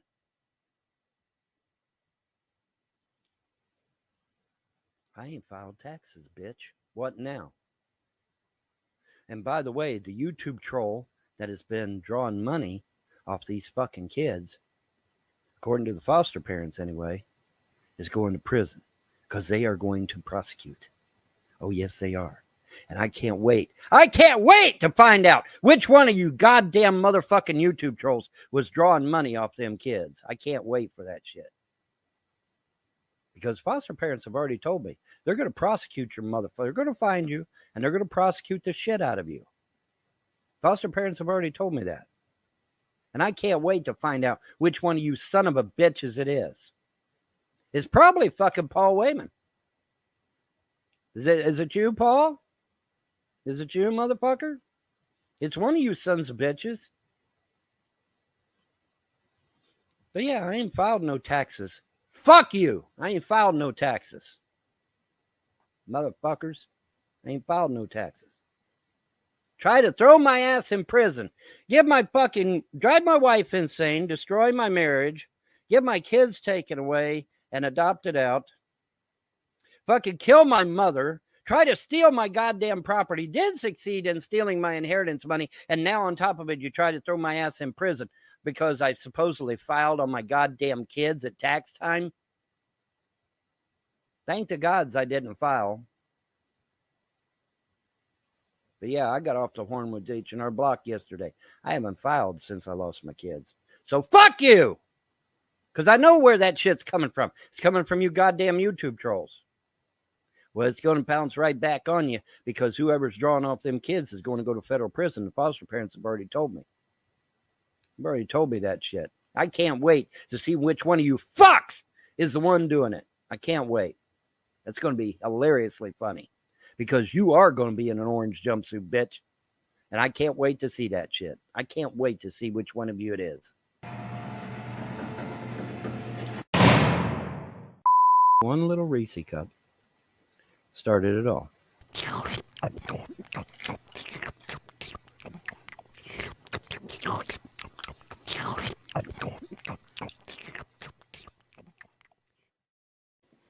Not on your list anymore? Yeah, happy birthday. Yeah, you're a little bit early there. Yeah, my birthday isn't until October. How old am I going to be? I am going to be 60, the 6-0. That is amazing because I don't feel 60. I mean, hell, it was no time at all. I was just turning 50. So what the fuck is this? You know? Yeah, what happened, man? Yeah. Well, back in 2013, you were pretty fit, man. Like, holy shit. Yeah. I wasn't 10 years ago, you were fit. Too bad. Lee James says you'll win 66 mil and 56 girls will say you raped them. Exactly. Probably. It's pretty much the state of the country right now. Yeah. Well, they can go pound sand because I ain't even been able to get a fucking date, let alone rape anyone. Well, the sad thing is, like, you can sleep with somebody, but 10 years later, they'll come out and say you know. Well, see, here's what you do in a case like that. Yeah. And this is something we talked about years and years ago. So I don't know why the guys aren't doing this shit. Years ago, we talked about this as guys. We talked about this. It's like, okay, you're going to be with a woman. You have her sign a fucking document saying that, hey, whatever was done is consensual and that, you know, that you're not to be held liable for any of it. And that's all you got to fucking do. And if they refuse to sign, you're out the fucking door. Find another chick that will sign it because there's plenty of women out there. Well, that's the way it's going. If you want to sleep with somebody, you have to sign a document saying they're you won't. They're going to have to sign a document saying, hey, I'm not to be held responsible for whatever the fuck happens. And then that's how you do it. That's how you're going to have to do it because you can't do it no other way. We'll be right back after these messages. Are there any grasshoppers left or are they gone? They're gone, right? Yeah, you've ate most of them. I did not. I had 5. Yeah, okay. Well, then there should be tons left. Yeah, I know they're gone. More than 5. You had 5 yesterday. You gave me a stack of them. That's like, other than that, I had like 2, so I had like total of 7. No, I saw you sneaking a bunch. Shanny, I only eat 1 or 2 at a time. I don't take an entire roll. I eat 1 at I have like... You see how we're bickering over food? Yeah, it's because it's... There's not much in the house. I don't starve you. No, you don't. I just want to have something to myself for once. Something to yourself for once? Yes! You got your peanut butter all to yourself. You have your granola bars all to yourself. Oh my God, all of this peanut butter and granola bars. I don't even ask for any of that, but you eat the less of mine, and I have to be okay with it. Are you... Is this real? I don't even ask for that stuff. You can't chew this. And you don't like peanut butter much. You said yourself. I know, but you can't let me have anything to myself. You have to eat everything. Everything. I can't have anything to myself. This is insane. Well, you can have your granola bars and your Jif. Why can't I have something to myself? This is absolutely insane.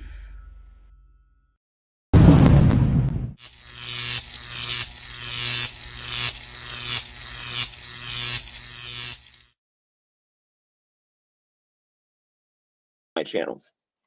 I really didn't want to do this video on my channel because I want to make sure Shani sees this. All right. I wanted to do this on Carrie's channel. I asked her for her I asked her for her email address, and I didn't know Carrie's email address. This is one time I would have went on her channel again, you know what I mean, and told everybody what was happening. So Carrie, feel free to put this on your channel, which you would have probably did anyway. I don't believe this crap. So I get up this morning. Okay, first of all, before I even get to all of that, one thing you guys got to know about us Christians. We Christians are some forgiving people. We're willing to look past a lot of things because we know that our sins are forgiven, and because our sins are forgiven, we tend to be very forgiving toward other people. So I did something rather spontaneous today.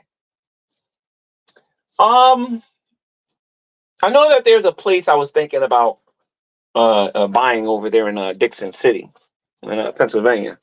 So I decided to get it very spontaneously. I decided to get a Uber to go look at this place over there in Dixon City, and I realized something. Shani and Rev didn't live very far from where I was. In fact, they was only about 2 miles away. No, 2-3 miles away they were from where I was. And I decided to go over there today. I decided to go to where they were today. I decided to do it, and I went there in person. And everything in me was telling me I better not go there because I'm going to get arrested. I'm gonna get myself in trouble.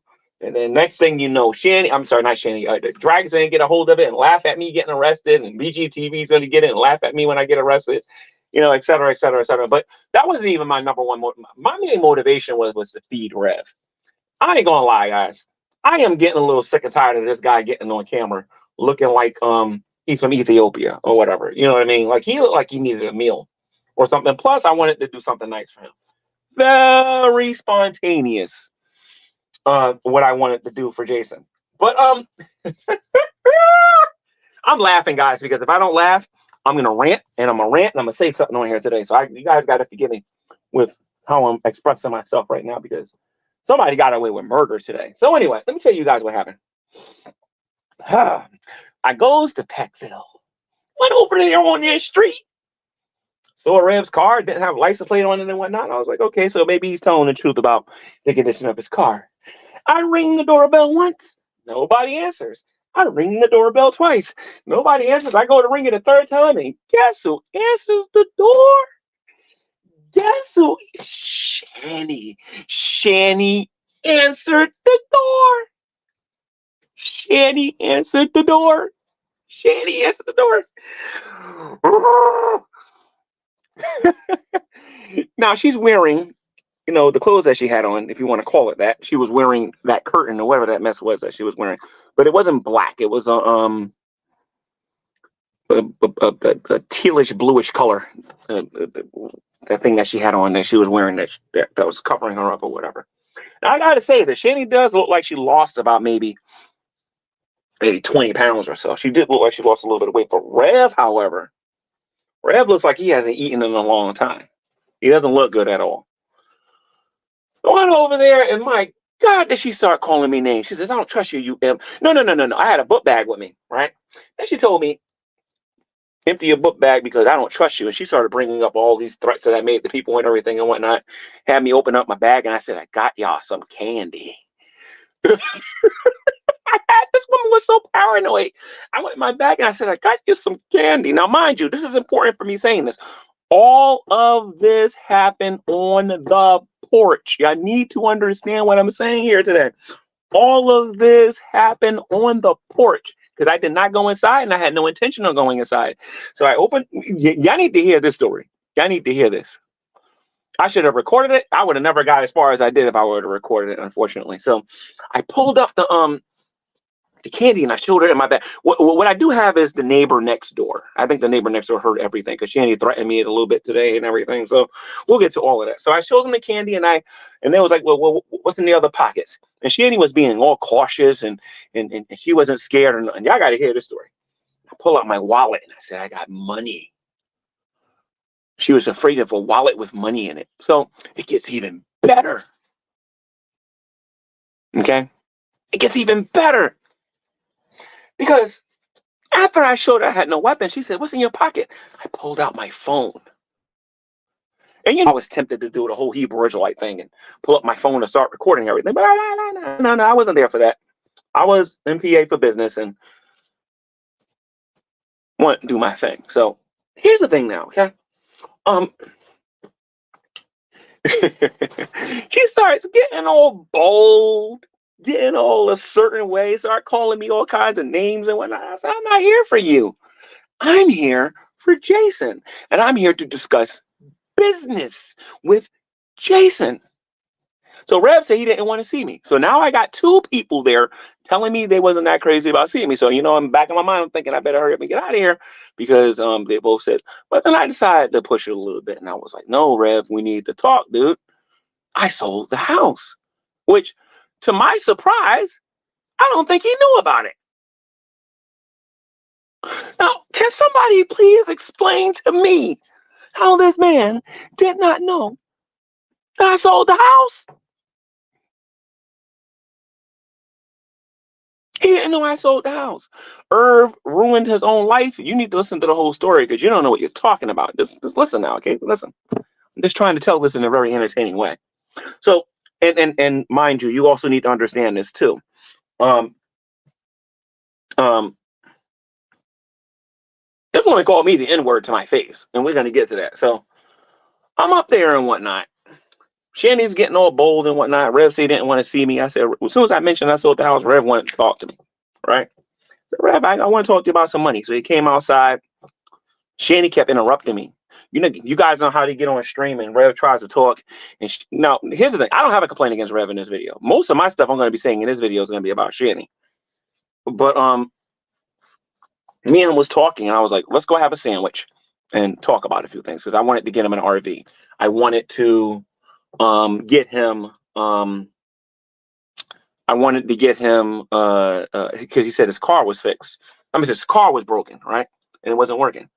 You guys know the video they made that not that long ago where Rev was saying that Shanny wasn't feeling good and she needed some medicine? Guys, she walked outside. Now, mind you, I've known these two for a couple of years now, seeing them in person. Okay? This woman walked outside and looked more energetic than I was. I'm sitting here thinking in my head, wasn't it like 2 or 3 days ago that he got on here and claimed that this woman was in pain and she was this, that, and the other and whatnot?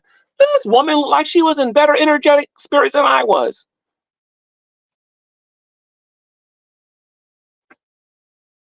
Okay, so she walks outside. She walks outside and she goes to my face and goes, "You in?" Starts threatening me, saying, "Get off of her porch." She's going to defend her porch. But this kind of anger that she showed was a little bit different than the kind of anger that she was showing before. This was a tempered control because she knew I was trying to help Rev. Now, Rev told me that the uncle was about to throw them out. He told me that to my face. And I said, well, let's go get you an RV so you got somewhere you can go or whatever, right? Yeah, that's what I'm saying, Stella. That's not her porch. Okay? So she's sitting there talking about she's gonna call the police. I need to get off of her porch. I'm on her property. And I sat there and I looked at Shanny. I was like, Shanny, this is his uncle's porch. You ain't got no lease. You ain't got no rent agreement. You ain't got jack. You can't call nobody. However, she did threaten me. She threatened to kick my behind. She got to my face on multiple occasions. Rev got between the two of us and pushed her away. And this all happened on the porch. Now watch this. Watch this. Watch this. I told Rev, I said, Rev, you don't gotta push her away. Because I knew we was on the porch and I knew the nosy neighbors were listening to us. So I said, dude, you ain't gotta do that. I'm not you. I said, I eat. I have a roof over my head. I take care of my body. If she even thinks about putting her hands on me, watch what happens.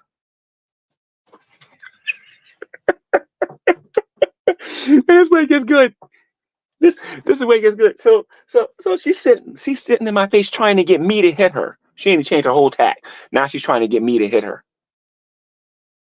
I'm trying to help Rev, and she's trying to get me to hit her. I ain't stupid. I'm in the middle of a neighborhood where I think I'm the only black person in the entire neighborhood, and she's trying to get me to hit her like I'm stupid.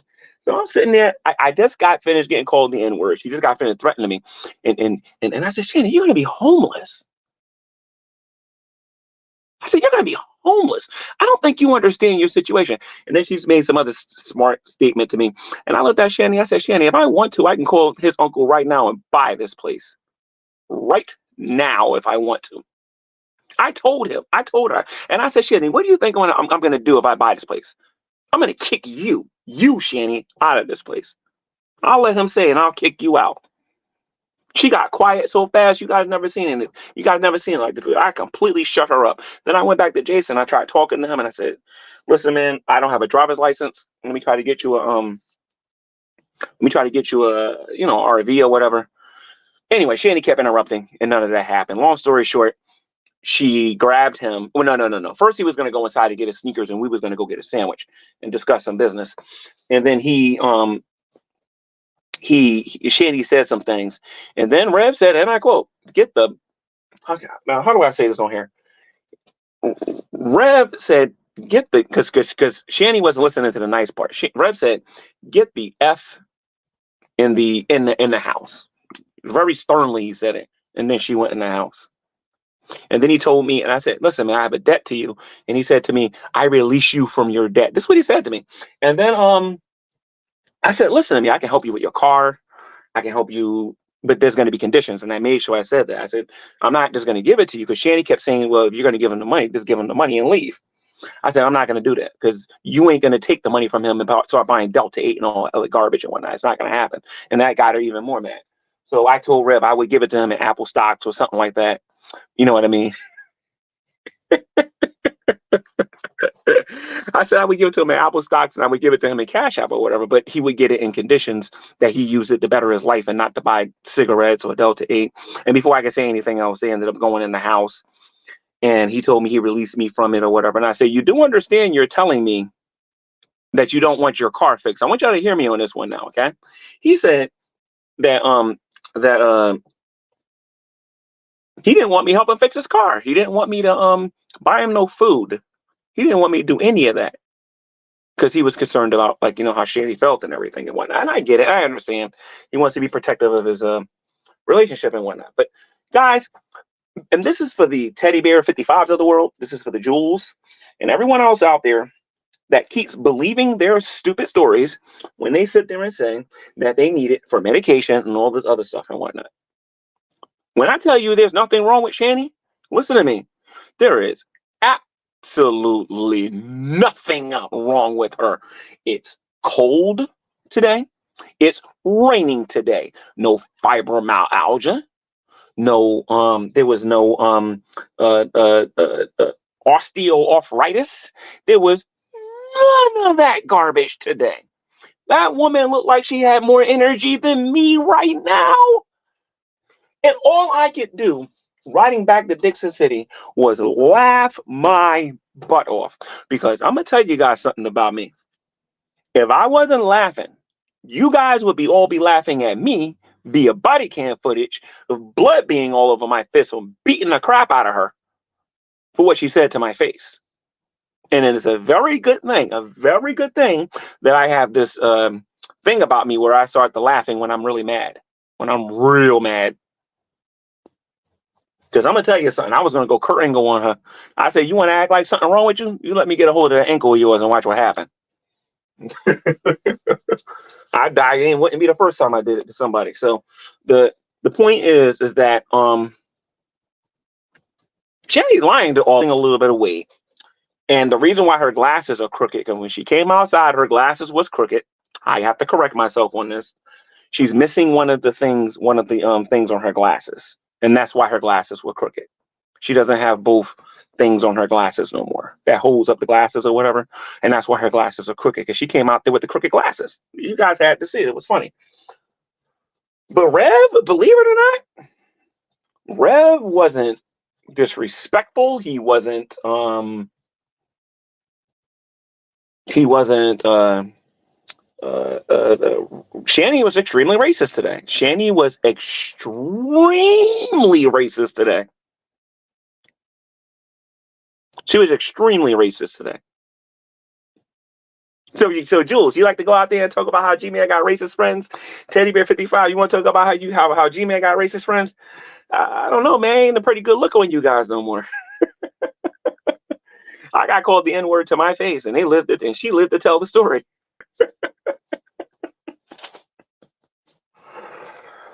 So, very interesting day today, guys. Very interesting day. I brought all of this candy because, I figured, I was going to buy Rev a sandwich. My whole goal was to sit down with him and try to talk some sense into him.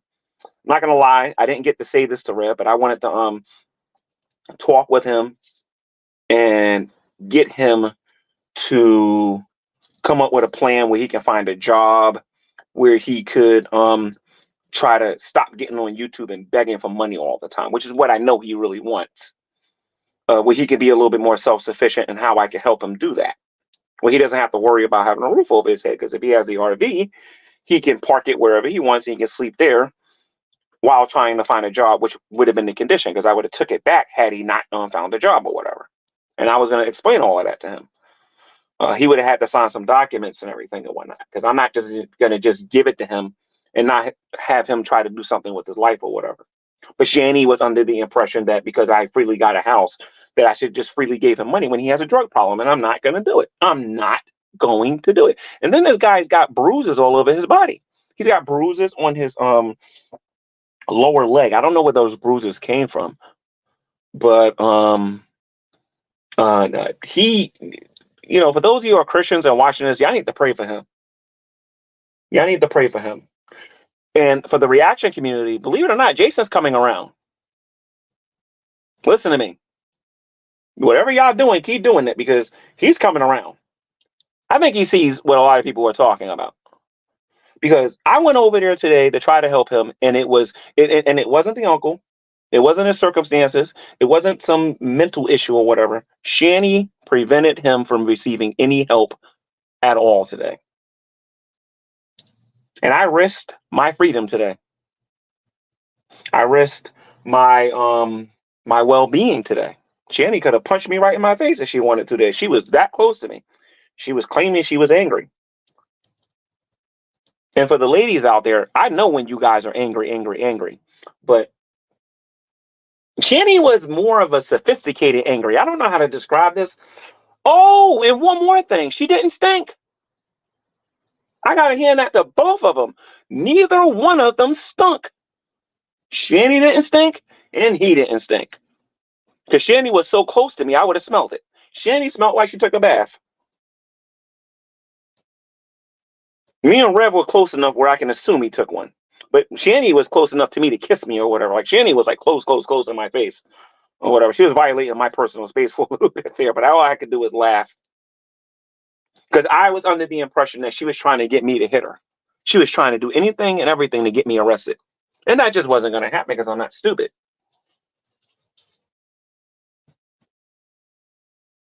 Oh, yeah, it happened today. It literally happened about an hour ago. I'm surprised they didn't get on YouTube and say nothing about it. They probably don't got no internet. That's probably why. But they I mean, like I said, I saw the car there. It didn't have any I saw the convenient mart where they get their stuff from. I saw the it's not even a convenient mart. It's more like a beer shop or whatever. I think they got by them. They got a pizzeria near them too. That might be the reason why they ask for pizza all the time. But the car does not have a license plate on it, at least not on the back of it. And I was there to try to take Jason out to eat. I wanted to get the guy a sandwich and try to talk some sense into him. That was my main motivation. Because Jason could have told me no, and everybody on here probably knows he would have said no. Did I see the cats? No. I didn't go inside the house. She offered for me to go inside. She offered for me to go inside, and I said no. She wanted me to, she says, fine, come inside. I said, I'm not going in there. Oh, do you think I'm stupid? No, I'm not going in there. It's one thing when we're getting along and we're friends. This is another thing when I think somebody's trying to set me up. But listen to me, guys. I want everybody to listen to me. There is nothing wrong with her. That woman walked to the door, walked past the door, walked to the door, past the door, walked outside. And the amount of energy that this woman had, the amount of strength that she had, totally different than a person who has fibromyalgia or is going through any osteoarthritis. That woman don't got no osteoarthritis and she ain't got no fibro. Shandy is doing quite well with her strength and everything.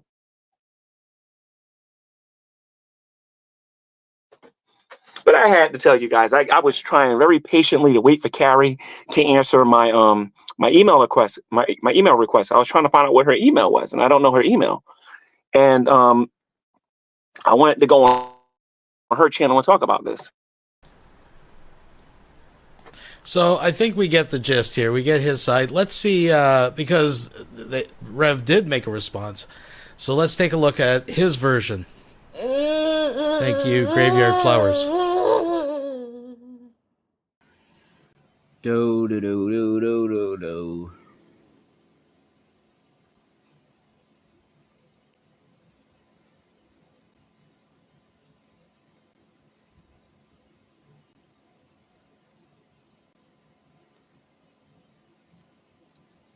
Pity Weezer, what's up? How you doing? What's up, guys?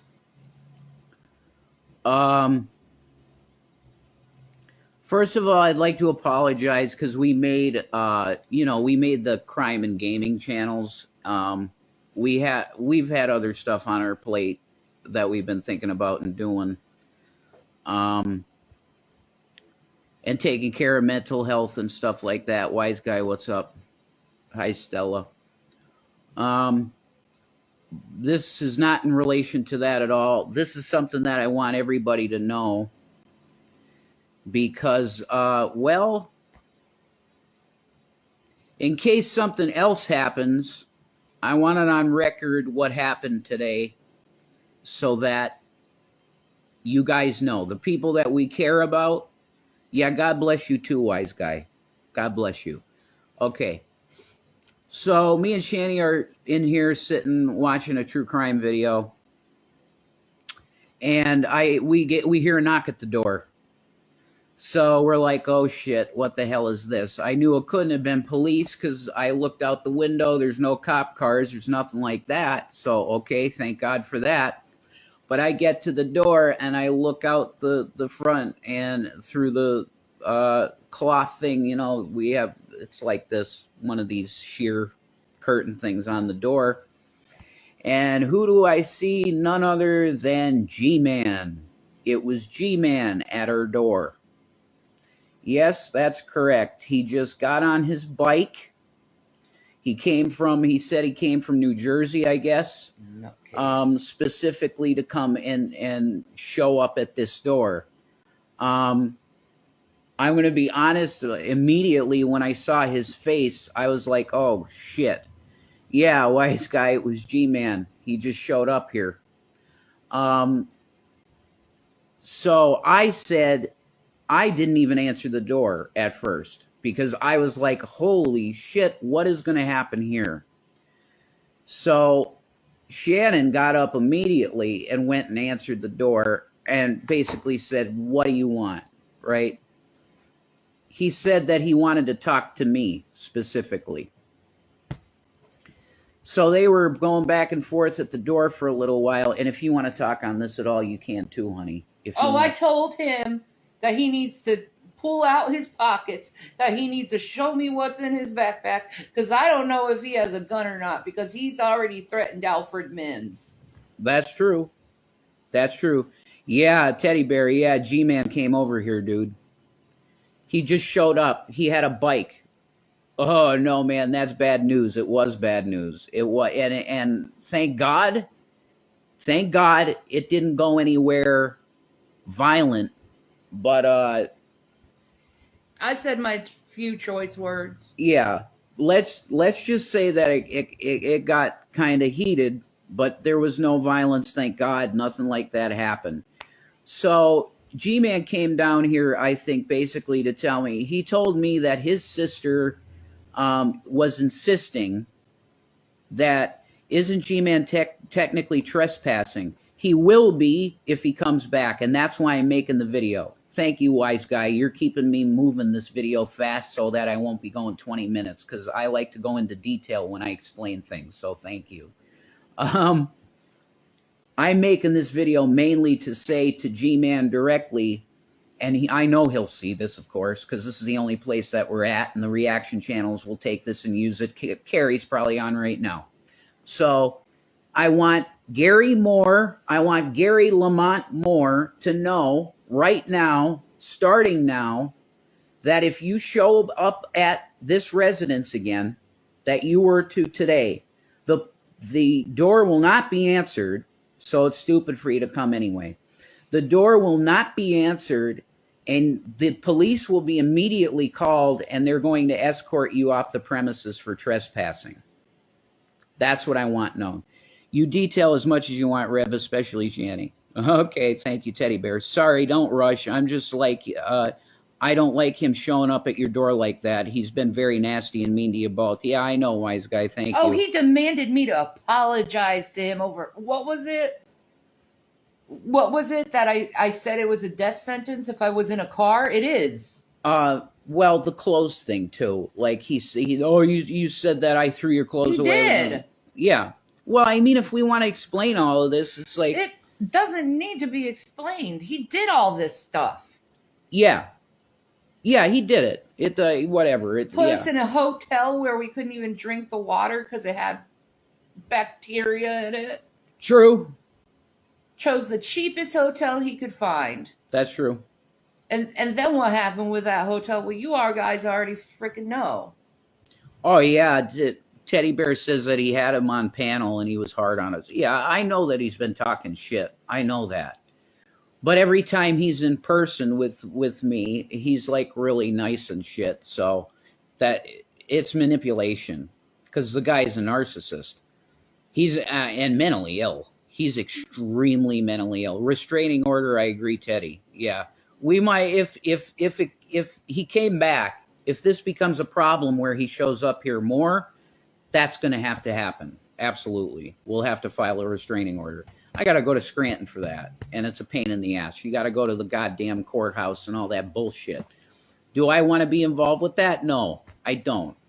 No, I don't either. I want him to know that he needs to leave us alone. Yeah, and the cops will be informed that he's not wanted here, and that's really enough. Because, yeah, he's completely two-faced, Teddy Bear. He is. Guy, I know how these internet, like, I don't want to say just internet people in general, but I know his type of people, which is the fixation crazy people, that it's, you can't deal with that. No, he was trying to blackmail Jason into doing things for him. What do you mean? Like saying, I got money for you, but Yeah. you got to do these things first. Yeah. He was basically saying, it's really weird. He was basically saying his sister was requiring him to do this with me because I gave him the house. Okay? That's ridiculous to start with. He's his own person. And I've told him, you don't have any debt from me, dude. I gave you that house freely, and it meant freely. You don't need to give me any money at all. I've told him this right off the bat. Yeah, it is strange, isn't it, wise guy? But this is his pattern. This is the same thing he would do. He'd bring us stuff when we were staying at his place. He would bring us stuff and then go, okay, I brought you this. What can you give me? So that's not giving people things. That's not charity. When When you give somebody something and there's strings attached, or you need to give them things of yours to get what they gave you when you didn't even ask for it, he would just bring these bags of nicotine vapes and Delta 8 vapes, tons of them, right? He would just give them to us and then say eventually, well, I would, there's about $900 worth of product in that bag. What could you give me? That's not charity. I'm sorry, the comments. G-Man and Carrie both are sending people after you guys. Well, that's what. Look, the cops are going to get involved with this if you guys have people come here. The cops are going to get involved with you people, okay? Because that's harassment. G-Man's using YouTube for content. He's as bad as reaction channels. I know, wise guy. I know it. Please, oh my God. Please make it known right now that I have only bought you 2 pizzas and never gave you drugs or anything else. Yeah, that's true, Teddy Bear. That's yeah, true. You never gave us anything like that. You've given us food. That's it. That's all you've. I don't know why you'd care that we say that. I don't get why you would. What does it matter what you gave us? But I know people also in chats like to make shit about themselves too. So I'm gonna stop paying attention to the chat, and I'm going to wrap this up for you guys. And if there's anything you want to say, honey, you can say it. Oh, he makes me so sick to my stomach. So this is what I'm going to say. Gary Lamont Moore cannot be at this address. And I'm not just going to spew my address out there, but he knows, and I know, and Shani knows what address this is. He is not allowed here, period. I want this on record. If you come back here, Gary, you will not hear from us. You won't see us. You're going to see a cop. That's what you're going to see. And he's going to say, sir, what are you doing here? I want to talk to the people. They don't want anything to do with you. Period. They don't want anything to do with you. You need to leave. That's what's going to happen. So don't waste your money on a ticket to come here from Jersey. That's I came fucking nutty. He's like, oh, I came all the way to from Jersey to see you. Dude. No one asked you to. Exactly. We're the last people that you want to see, and we don't want to see you either. Okay? So tell your sister that you're released from debt. I don't need nothing. I don't want nothing. Okay? From you. If you come back here and you resist the cops saying leave, you're going to be arrested. And it's not worth it. Because you're going to be, it's trespassing. Is there anything you want to say, honey, else? Oh, I can't stand him. He's just very threatening in a lot of ways. How his demeanor is when you see him in person, very threatening. And me, of course, when I feel threatened, I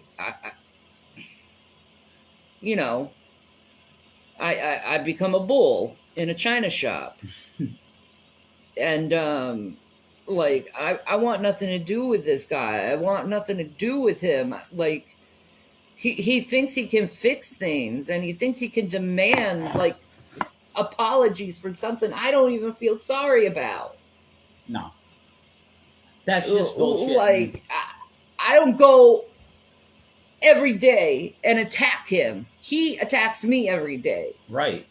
Yeah, we brought him up maybe 3 times. Yeah, I want nothing to do with this scrub. There you go. You know? And he wants to say he isn't a scrub, but all the money he got is because of other people. Well, yeah, he was bragging. He's like, a scrub. I can go right now to the bank and get $25,000. Yeah, because of me, Gary. Because of me, you can go to the bank and get $25,000. Okay? So, call it a scrub, call it whatever the fuck you want. It's because of someone else that you can go to the bank and get $25,000. So, yeah, you're still a scrub. Sorry. Yeah, and you stole from poor people. You took everything from poor people. And then he has the nerve to my face tell me I'm not a believer in Christ. Oh, my God. Yeah, that was ridiculous. And saying we're not married, all that bullshit. Yeah. Yeah. Yeah. You wish I wasn't married. I think that's what it is. You wish I wasn't married. Yeah, he does. He does. It's so clear to me. You wish I didn't clean on to Jason. You wish that. When he's around you, it's clear that he's the type of guy that gets off on aggression. Yeah. Right? I see that. You see that, right? Yeah. He goes like does that thing, the G-Man thing. Well, I hope Rosie and her 5 little sister have fun tonight. Yeah, Rosie Palms, exactly. You know who that is, guys. Rosie Palms. That's his girlfriend. And that's fine. Okay? That's going to stay his girlfriend because no sane woman would ever want to get with that psycho. Look, we've seen enough. I've seen enough, He's man. unstable. He is, man. I didn't know if he had a gun or not. That's why I told him to, like, show me what you got. Yeah, empty your pockets. What the hell? You know, I don't trust him at all. You know, he's already threatened one of the people within the community. Yeah. So, actually, he's threatened a lot of people in the community. Yeah. Trans people, gay people, women. He always goes after women because he's an incel.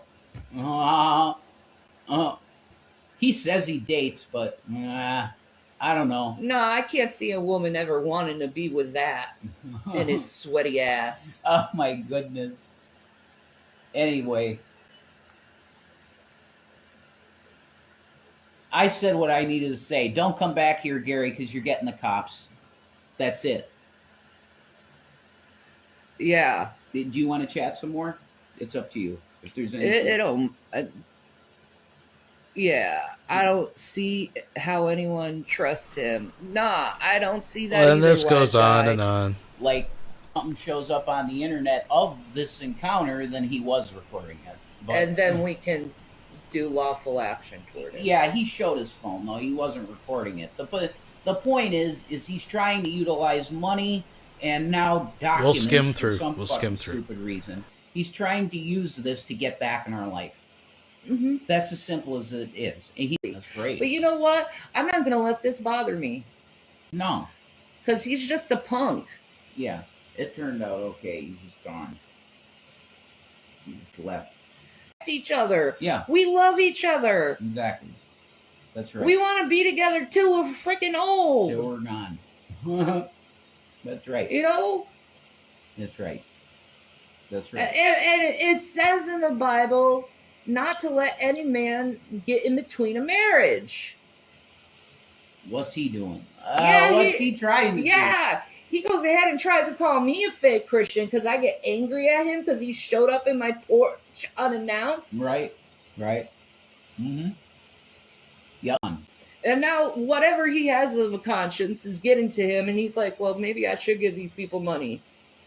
Yeah. How about this? You give us the money and leave and never have anything to do with us again. There's conditions. There's conditions, though. Yeah. That's the thing. Yeah, he always puts conditions on things to control. I said to him, Gary, you give me like $40, right? And we're even. He's like, no. There's things you have to do, quote unquote. Really? And then the dude lies when I said, you told him to break up with me and then he'll get his money. And then he's like, no, I didn't. Yeah, I'm sure he did that. Yeah, we got the email for that. That's the thing, too. He lies. When it's convenient for him, he lies. Absolutely does. Yeah. He's like, oh, liars are liars and they don't inherit the kingdom of God. Well, you're not going to inherit the kingdom of God, dude. You lie. You do. You lie, dude. That's why I was fine with cutting off communication with him completely forever. Because he's lied about us. I know. That threesome shit and all that ridiculousness. You've lied.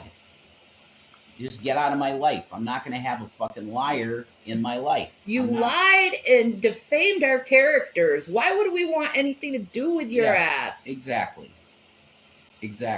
And I don't want your fucking money. Yeah, I want nothing to do.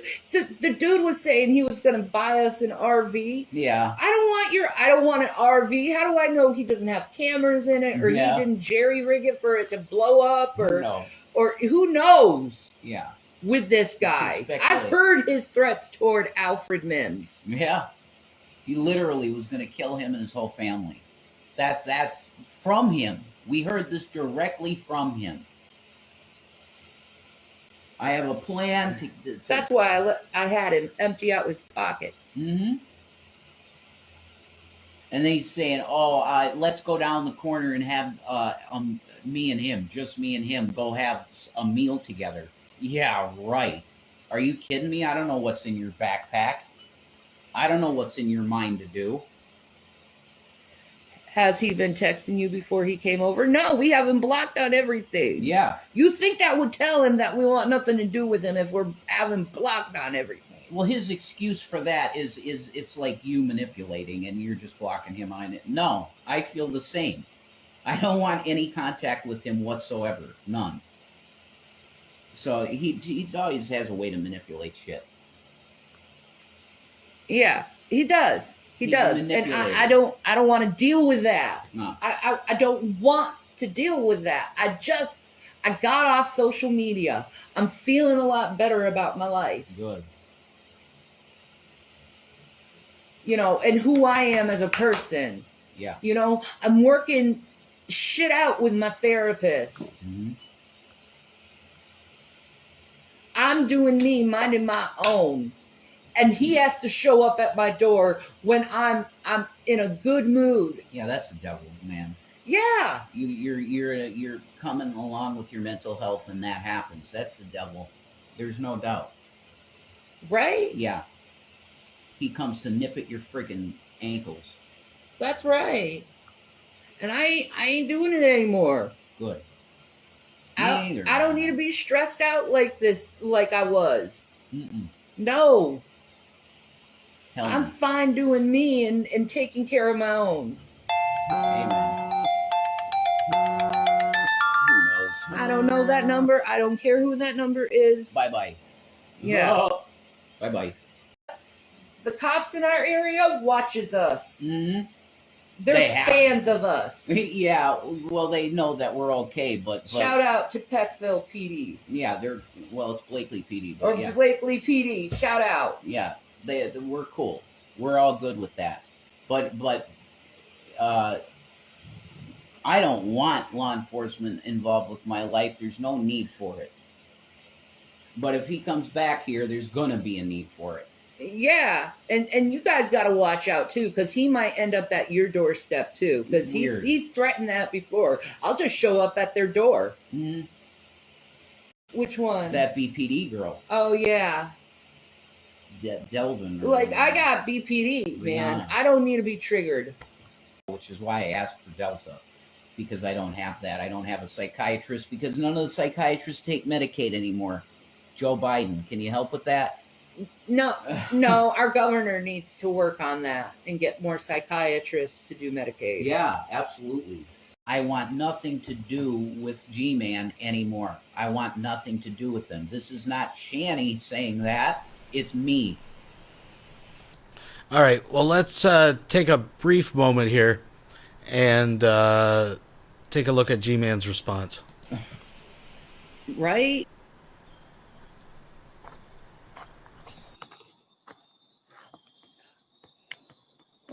After these messages, we'll be right back.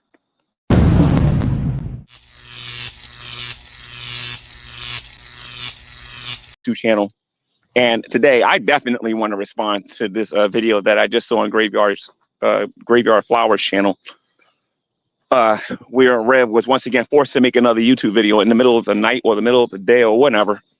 Where, how you doing, Butler? Where he was forced to go on there and say that Shanny does not control him. So I definitely want a piece of him on this particular topic because he's full of it. He's totally full of it. As a matter of fact, he told on himself during his own video, and I'm gonna tell you how. During the video, he said that he hated the internet. This is what he said. He said he hated the internet. Jason, feel free to go back and look at your own video and look at what you said when you said that you hated the internet. You said, and I quote, that you hated the internet and that you hated coming on the internet. This is what you said. You said you hated the internet. Sir, I got to disagree with you. You don't hate the internet. As a matter of fact, I don't even think you hate the trolls no more. I think you love the trolls. You want to know why? Every opportunity you get on here and you want to communicate with the trolls, because 100%, make no mistake about this, Rev, 100% of the audience that you have on Instagram are trolls, even the ones pretending to be your friends. They are all trolls. Okay? Every last one of them. Okay? Every last one of them are trolls. Okay? Some of them may not be trolling you that day, but the majority of the audience that you have watching you on Instagram does not like you. Now, you said in your own post, in your own stream, that you hate the internet. Now, you don't like the trolls and you don't like the internet, yet for some oddball reason, you keep making videos. And what was the grandiose point that you was trying to make during your video? You was trying to say that, what is nonsense? Shanny doesn't make me do anything. I make my own decisions. Well, I tell you what, I did this during the great debate days. I've done it against other people. Now I'm going to do this against you just to show you how dumb you sound to me right now. Okay. You said, and I quote, that you hate the internet. You hate coming on stream and no one controls your decisions. You made a conscious decision to cut your phone on, because you don't got a computer, I don't think anymore, cut your phone on and to go live. And according to you, you have an Obama phone, from what I understand. An Obama phone, a Trump phone, a Biden phone, whoever the heck gave you the phone. But the point is, you have a phone, so you're able to stream, right? Correct me if I'm wrong here. You said that nobody controls you. If nobody controls you, then you made the conscious decision to get online. If you made the conscious decision to go online, to get on there and to defend Shanny, then you don't hate the internet. You love the internet. Because you know you're talking to people who don't like you. You know you're on there and you're going to catch heat every time you make a video. Every time you make a video, you're going to make $50 for this person, $20 for that person, $30 for that person, $150 for that person, $500 for that person. So if you hate the internet so much, why are you providing so much financial compensation for all of these YouTube channels that are minching off of you, Mr. I hate the internet? You don't hate the internet. You love the attention that you're getting from Carrie, that you're getting from Teddy Bear, that you're getting. And it's funny how you're late to the dance and you're just now finding out how Teddy Bear feels about you. I can't wait till you actually go visit Joel's channel and some of these other people that you defended. Then you're really going to start understanding what I'm talking about, because I was right 100% at the time when I was talking to you, Rev. Nobody on here likes you, dude, at all. Some people pity you, but nobody on here likes you. Nobody. All right. So you don't hate the internet, dude. You love it. As a matter of fact, it won't be long before Shanny's complaining that it's that time of the month. She's got cramps and she needs some Delta 8 to cure that pain. And if I'm not mistaken, she'll start saying, I want peace. Gee, man, I forgive you. I want peace. It's all about love and peace. And then 10 days later, I hate every last one of you. Then 10 days after that, love and peace. Love and peace. And then 10 days after that, I hate every last one of you. I hate every last one of you. I hope you all drop down and die. And then 10 days after that, love and peace. Love and peace. Love and peace. Love and peace. And then 10 days after that, I can't stand Carrie. Put her through a meat grinder. And after that, Carrie, I love you, Carrie. Can't we just all get along? How you doing, Celebrity Juicer? Rev hates the internet. Yeah, right, dude. You love this. You can't live without it. That's why when y'all lived in the house, I actually got to witness how often you guys are on the internet. You're on it from the time that you wake up, and you got the internet on when you're going to bed. And the first thing you hear Shanny saying, oh my God, Jesus' return is trending on Twitter. Oh my God. Oh my God, did you hear about what Biden did? Oh my God. Oh my God, did you see what Foodie Beauty did? Oh my God. Oh my. You spend all them hours worrying about what everybody else is doing in their life. You're not even doing nothing for your own life. But you're going to sit there and tell everybody you hate the internet. Yeah, right, dude. Listen to me. It was a funny joke when I heard it the first time. It ain't funny no more, dude. You love what Shanny is getting. You love the fact that you are actually helping everybody on YouTube expose and absolutely and utterly destroy her. You want to know why a lot of people feel this way about her, Rev?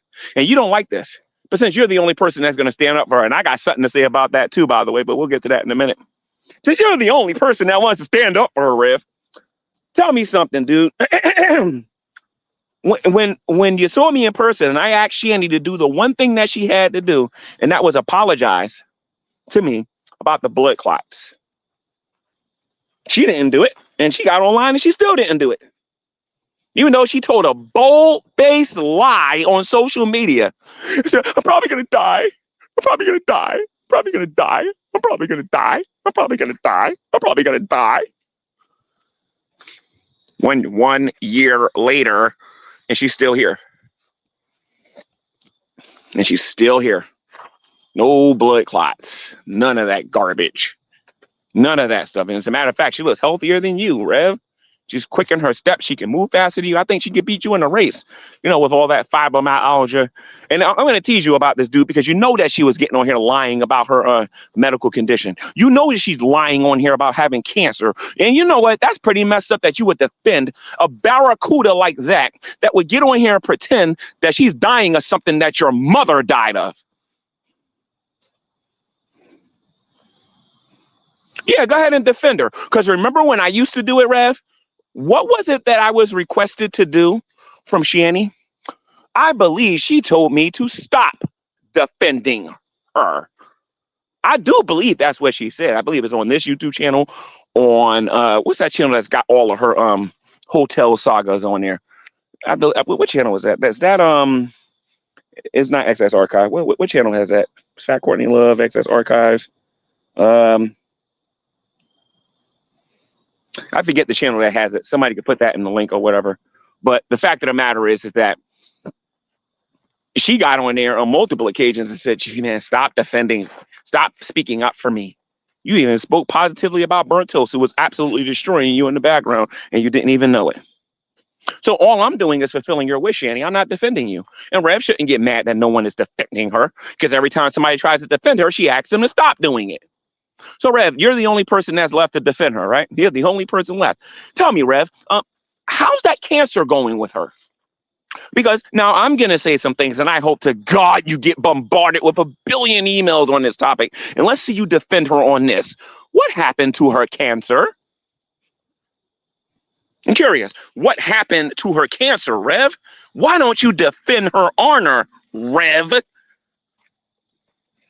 Come on. What happened to her cancer? And I have a couple more questions for you, too. Why is it that you're eating peanut butter and she's eating all of the food with any real substance in your house? Is that a curiosity? Why is it that you look like you only weigh 100 pounds and she looks like she weighs, you know, that she's the sister of Yokozuna or Bertha Faye? You know who I'm talking about, Rev. You know who Yoko is. Yoko weighs, what, 600 pounds? Former WWF champ, right? Beat Hulk Hogan for the title. Beat Bret Hart for the title. Come on now. Everybody out here knows that Yokozuna's little sister, not that much littler, but Yokozuna's little sister, Shanny for Sin, was lying about the cancer. You can't defend her, Rev. As a matter of fact, Rev, I bet you $1,000 you can't defend Shanny with the cancer issue. I bet you $5,000, Rev, that you can't defend Shanny with the cancer. Because you know what you would need? You would need medical records, and you don't got them. You don't got them. And tell me something, Rev. Could you defend her when she called me the N-word to my face, Rev? Because I'm not going to defend her. I hear Teddy Bear is starting to get a little racist, and when I get my hands on the video where he actually did it with the timestamp, I'm going to own him harder than I'm owning you right now. That's a promise. I guarantee I'm going to own him harder. Because I got little birdies looking into him now. Okay? But that's neither here nor there. The point of the matter is, Rev, you keep saying people keep attacking your innocent baby girl who don't do anything to anybody. Tell me something. When is Shanny going to get on YouTube and apologize to Life of a Free Spirit? G-Man. And when are you and Shanny going to get on here and apologize to Dragnot for calling him the N-word 15 times? You see, you think I'm sitting here concerned and worried. Hey, G-Man, show up again. We're going to call the police and we're going to prove that you're a stalker. And you won't believe the stuff I'm going to bring up about how you're with a black widow who's plotting your death, who refuses to allow you to eat, and God knows how many other things I can bring up. Who a lot of us believe now that that she purposely put you on wet brain so she can spend all of your money. You don't want to go there with me, Rev. That's why I told Teddy Bear, you wouldn't last 5 minutes on my channel, because I know what to ask and I know how fast to ask it. There are other people in this community that had similar thinking to Teddy Bear. Please, come on now. The buck stops here, Junior. Okay, if you're gonna come on here and you're gonna get on here, listen to me. It's one thing for you to sit there and say, you know, G-Man, I release you from your debt, G-Man. But for you to get on social media with potentially trillions of people who can potentially watch these videos, that's the potential. I'm not saying that's how many people are watching. I'm just saying that's the potential. And you get on here knowing that you're homeless, knowing that you have no food, knowing that you have no water, knowing that you don't have anywhere to live when you're going to be thrown out in the street and whatnot, that you would turn down money for food because your fat barracuda girlfriend don't want you to eat? Come on, Rev. Come on, Rev. Let me tell you something, dude.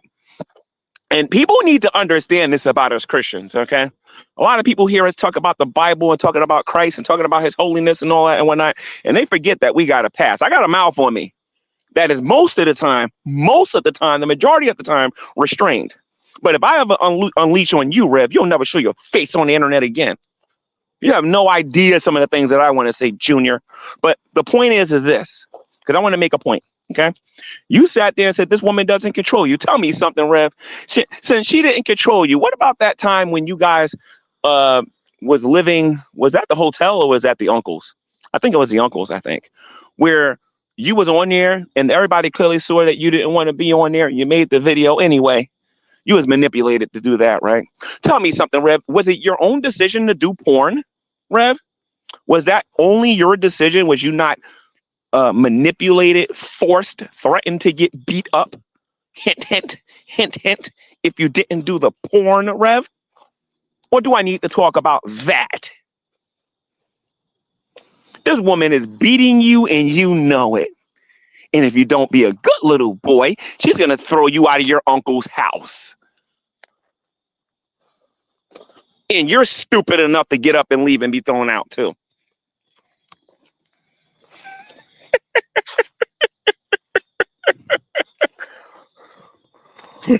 G-Man's a sack of garbage because I wanted to come over there and buy you a sandwich. That's why I'm a sack of garbage, Rev.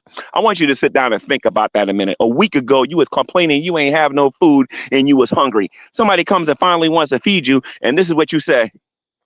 G-Man, you're a sack of garbage, G-Man. How dare you offer me a sandwich? How dare you offer me a sandwich? And you're not hungry, not suffering, not going through anything. Warris, that you call a girlfriend that claims that I want her, is preventing you from eating. I'm living proof of that. I wasn't even allowed to give you $5 according to her. $5. That's how stupid your unintelligent prostitute you're with. And don't get mad at me because I call her a prostitute, dude. Did both of you not accept money for doing porn in front of other people? Did Shanny not offer people when you was in Boulder, Colorado to do sexual acts and sexual favors for money? That makes your woman a prostitute. And why this prostitute thinks I would want her is beyond me. My standards are so high, Shanny can't even see the beginning or the end of these standards. I don't date prostitutes. I'm sorry.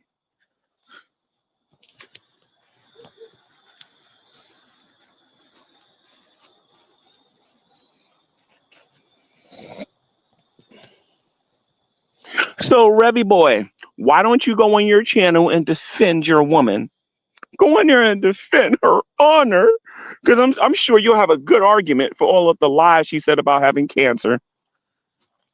I'm pretty sure, Jason, that somewhere in your deep demented mind, you're going to be able to come up with some scheme and some lie to be able to make up for the lies about her having cancer. Well, let's test that theory. Let's see what Rev's response is.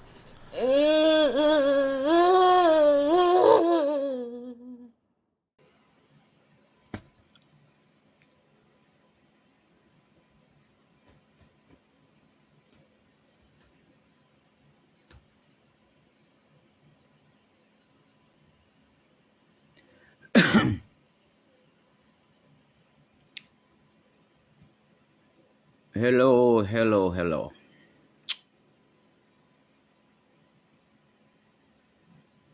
What's up?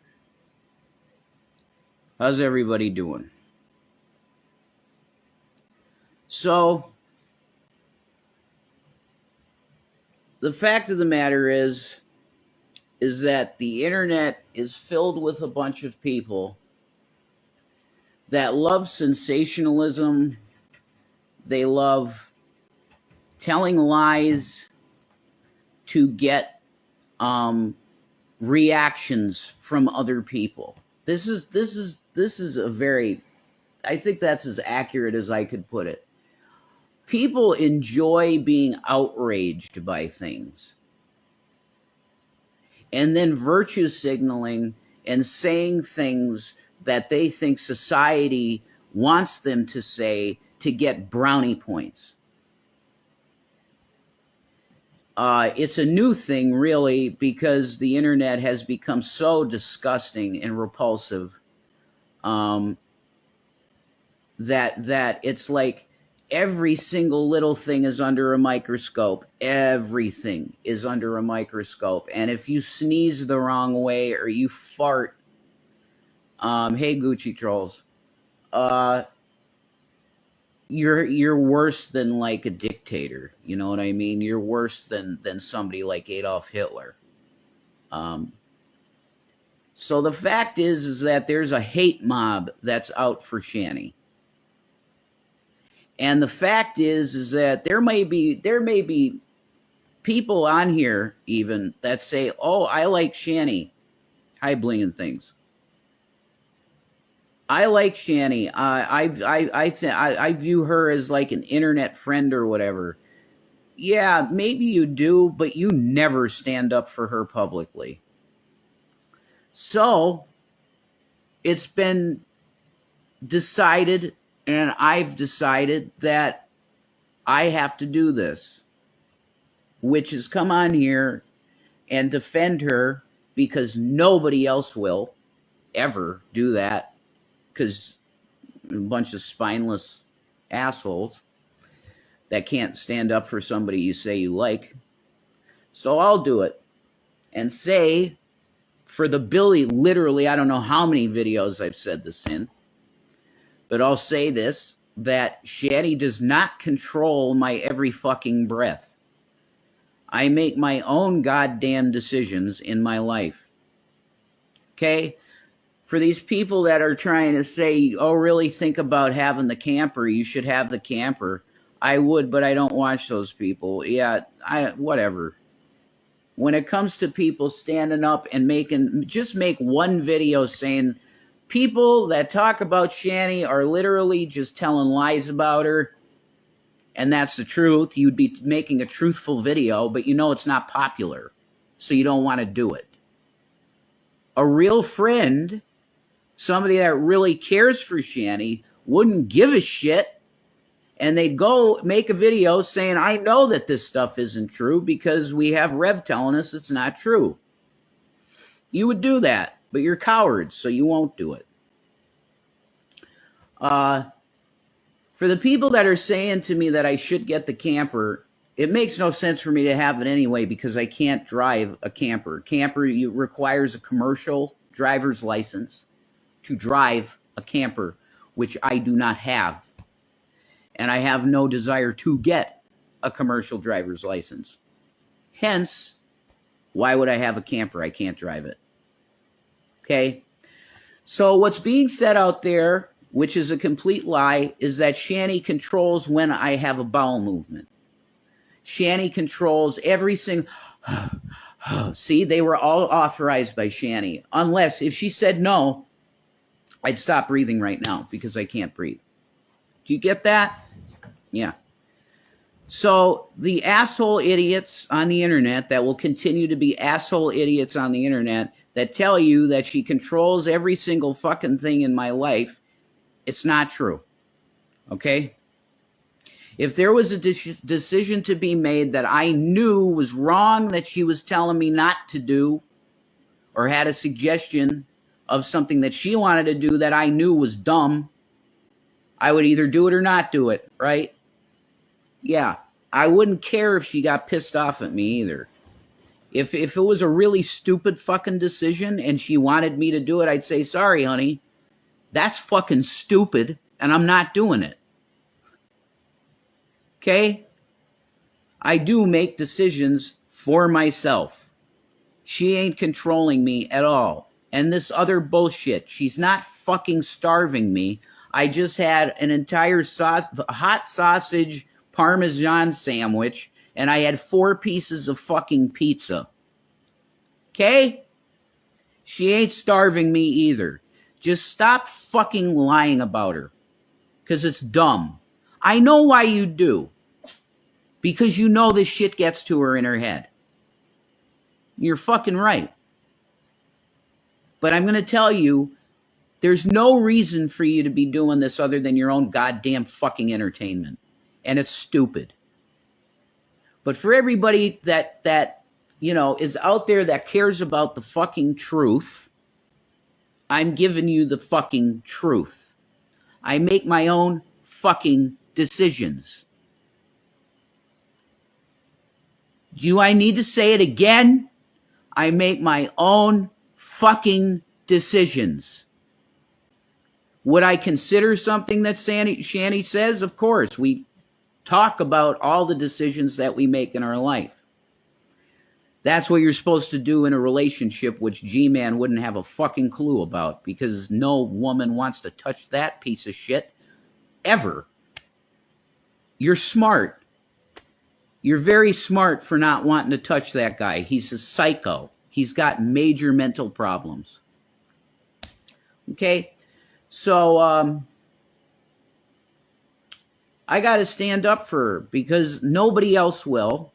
And am I kind of sick of repeating myself with this stupid bullshit? Yeah, I am. And I probably got that affect right now of being extremely fucking pissed off. It doesn't help not having cigarettes. That's definite. But I am extremely fucking pissed off and sick and tired of having to repeat myself to people. Okay? I would like you to stop coming after Shani because she's just my wife. And when decisions come up, when we have to make a decision, we talk about them. We talk about the situation and go, okay, what do we think is the best thing to do in this situation? The best thing in the situation with GMAN was to cut him out of our life for fucking ever. And that's what we've done. Okay? And if he shows up here again, he's going to have fucking handcuffs on him. And he'll probably be screaming, you're doing this because I'm a black man. No, it's not why they'll be doing it, Gary. It's because you're coming to a place that you're told not to be and you're trespassing. Not because you're black, because you're a trespasser. Yeah? How's that? Okay. Oh.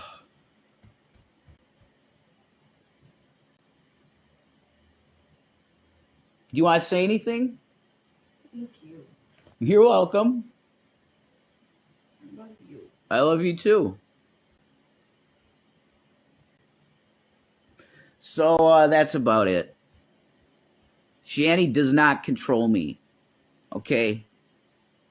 Do I want to make decisions that she's comfortable with and decisions that she's going to go on in life and not be whatever, Jesus, this is so fucking stupid that I even have to say this shit. It's so fucking dumb. I make my own fucking decisions in my life. Okay? Especially if it has just to do with me. Okay? But couples, and I don't know, there's a bunch of fucking incel psycho freaks on the internet. I hate the internet. It's so disgusting. And it makes me ill. I want to delete this Instagram even. The internet makes me sick. Yeah. The internet makes me fucking sick.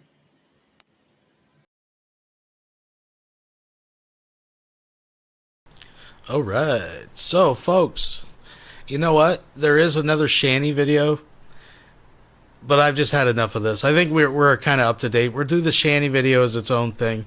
Like I said, this really it deserves its own little arc on the Shanny Watch.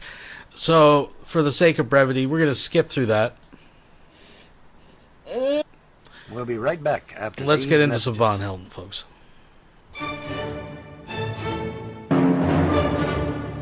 True art is forged in the fires of history, and now you can own a piece of that history. Introducing the Van Helden collection. These stunning works of art are available now to collectors of fine art everywhere. The stunning detail, the masterful strokes. For the new destiny in art, with the Van Helden NFT collection.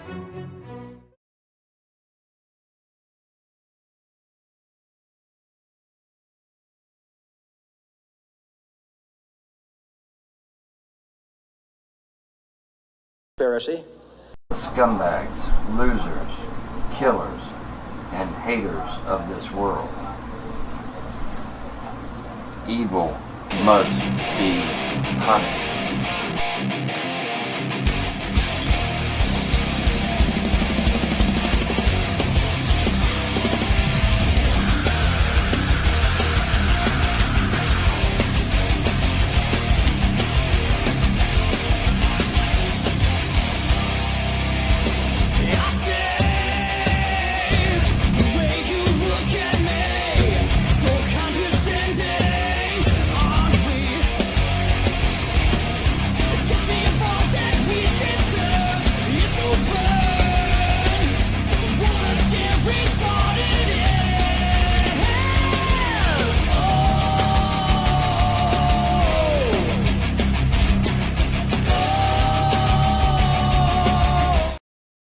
And the little red sign right up there that you probably do not see says, "We are live, we are live, we are live."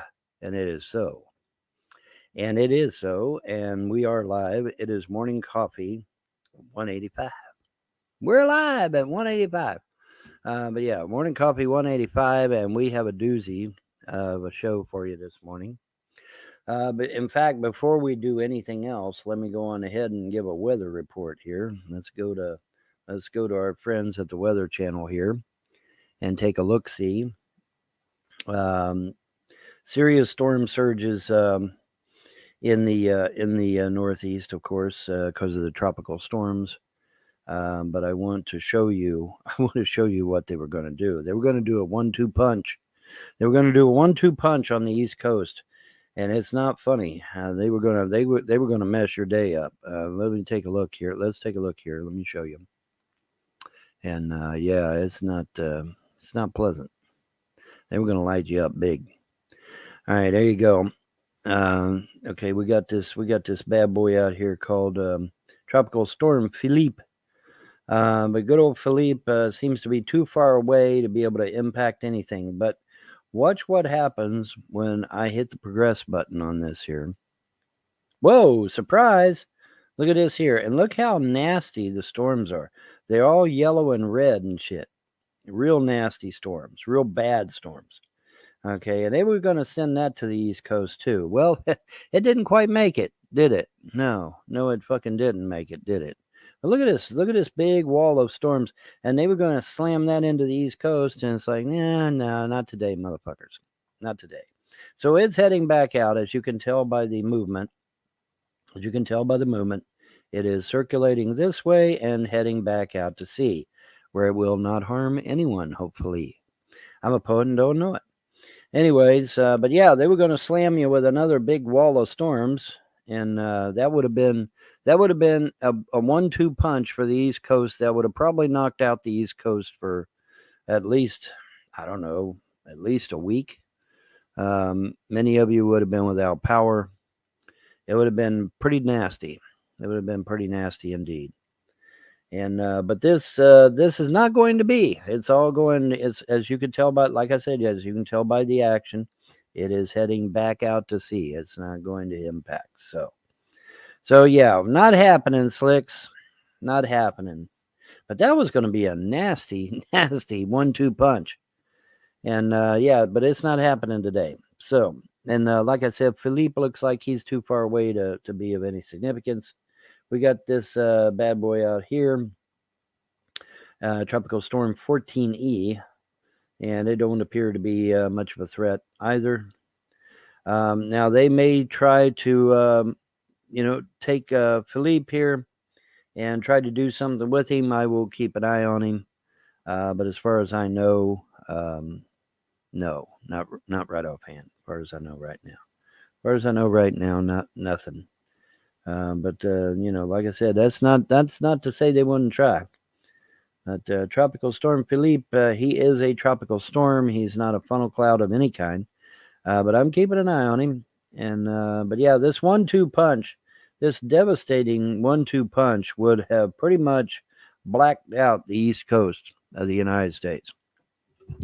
You would have been pretty devastated, folks. You would have been pretty much wiped out.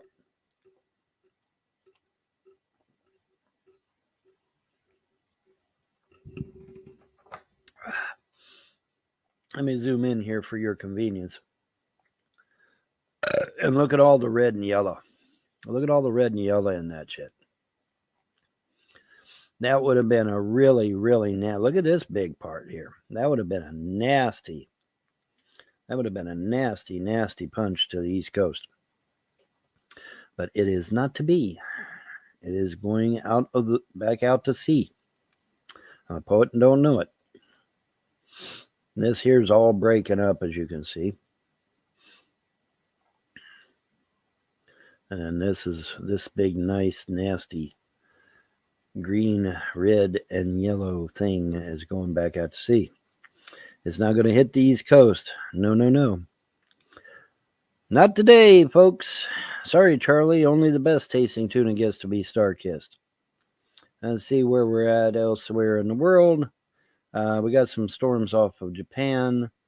But again, I don't think they're going to be too much of a threat. They're already heading back out to, oh, that's flickering like a motherfucker, isn't it? It doesn't look, well, it actually looks like it's kind of stationary. I don't know. If it stopped flickering so damn much, holy shit.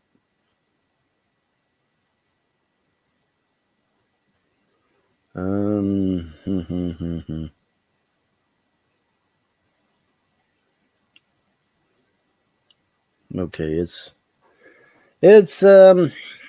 think as far as I know, it's heading back out to sea. I don't think it'll be too much of a threat. Hopefully not. But it does look like they've got storm warnings set up. That's what the purple and the orange are.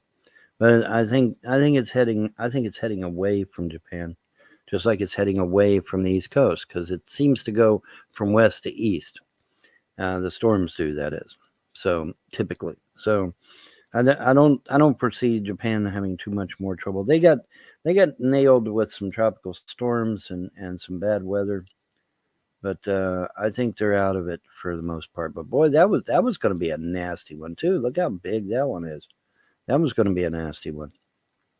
So yeah, very good. We got that out of the way, and that's not going to pose any threat to anyone. So very good. Very, very good. Now, some of you, maybe many of you, don't even know who the fuck Nelson Mandela is. So I guess I'm going to have to back the train up again and describe, what the hell a Mandela effect even is, because there's many of you out there that probably don't know what the Mandela effect is. And the Mandela effect is such that you have Nelson Mandela, and according to some of us, myself included, Nelson Mandela died in prison. He did. He died. Well, Bon, how do you know he died? Because it's all over the media. Black man dies in white prison. It was all over the news media. The news media was eating that shit up with a spoon. Black man dies in white prison. It was all over the news media that Nelson Mandela had died in a white prison, Because, see, Nelson Mandela was saying that, blacks in South Africa were being mistreated and shit. And he died in prison. It was all over the news media. Well, you have a segment of the population that says no. He went on to become leader of South Africa, and then, ironically, became more oppressive than his supposed white oppressors. So that's that. But see, that to me is worse. Okay. Instead of dying, he becomes even worse of a dictator than his supposed white oppressors. That's horrible. That's awful. So I think from my perspective, we actually had it better. Now, see, I remember before CERN turned on their infernal machine and whisked us into an alternate reality, I remember distinctly because I looked it up on Google. South Africa ended up becoming a very powerful ally to the United States, maybe even a nuclear power. I can't remember, but I think they even became a nuclear power. But the point is that you had the United States and South Africa, and then you had Russia and China on the other side, and it was a balancing act. It had become a balancing act. And South Africa was a very powerful trade ally and everything. And, South Africa, after Nelson Mandela's death in prison, South Africa went on to be an ultra-modern state. It went on to be very prosperous and, it was a big out, like I said, one of the primary allies of the United States. Well, unfortunately, in this reality, the reality before CERN turned on the machine again and drove us into another reality, the reality before this one, I guess you'd say, Nelson Mandela did not die in prison. Like I said, he went on to be a ruthless dictator that ended up being more of an oppressor than his supposed white suppressors ever thought about being. Whites were actually hiding behind barbed wire in fear of their lives. Not a pleasant experience. So, but anyways, so that is who Nelson Mandela is. Now, the Nelson Mandela effect, the Mandela effect, see, is caused by CERN. Well, what is CERN? CERN. What is it?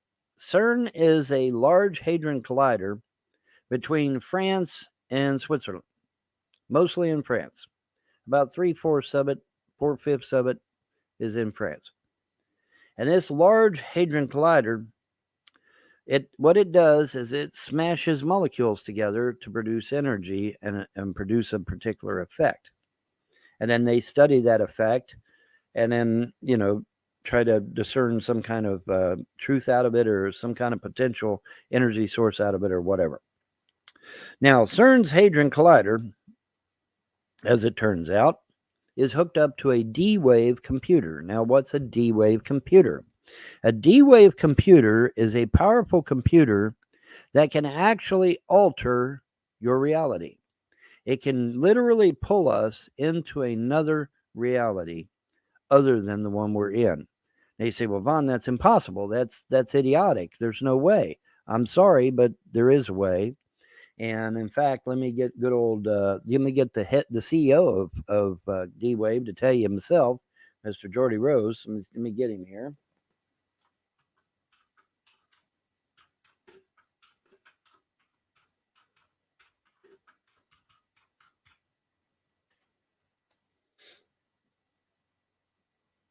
All right. Well, right off the bat from Bing, D-Wave's literal accelerating of multiple thousands of parallel dimensions. And in the words of co-founder Jordy Rose, Grabbing resources from them manifests as what I term quantum pollution, otherwise known as the Mandela effect. All right, the Mandela effect is a direct result of CERN using the D-Wave computer attached to the Hadron Collider, which, yeah, bad news, just bad news all the way around. Let me find the video because we need the video, and that will get us going. Let's see here. Where is it? Where is it?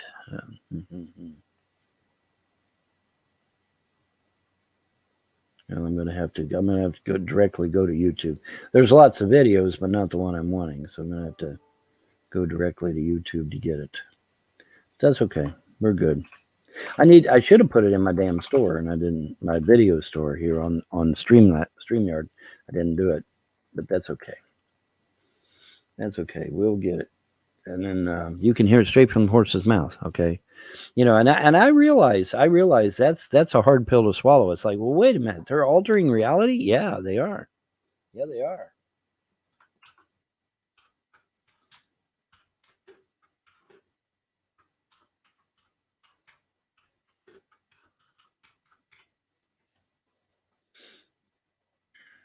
Dear. There he is. There he is.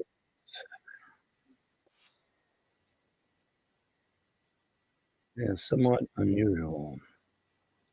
That's an understatement.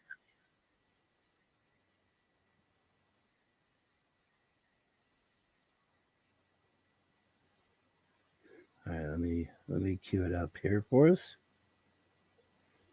All right. And try to. We're not going to endure So this it's almost whole video. Year or two go back, maybe a couple years, 3 years back, something like that. I forget what it was. And even the trolls will remember this, some of you at least. I got into an argument with the YouTube trolls. And the YouTube trolls were explaining, we were talking about politics, we were talking about the office of the president. And I was remarking on the fact that Ted Cruz and Marco Rubio cannot be president. And, and the fact that you had to have 2 American parents to be, to run for president of the United States. You had to have 2 American parents, not just one, you had to have 2. And the trolls were arguing with me, no, Vaughn, you only need 1 American parent to run for president of the United States. Now, some of you trolls are going to remember that shit.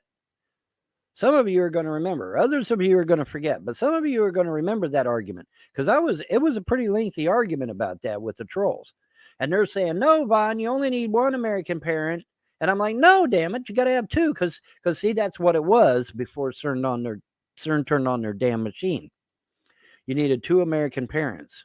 Okay, and I got into an argument with the trolls. That's how I remember it. That's how everybody else remembers it. Is because I got into an argument with the trolls over it. I said, hey, you got to have 2 American parents. And the trolls on YouTube kept saying, no, you only need 1. So I went on ahead and I Googled it. And sure enough, yes, you only need 1. And my dog is wanting out. Let me let my dog in.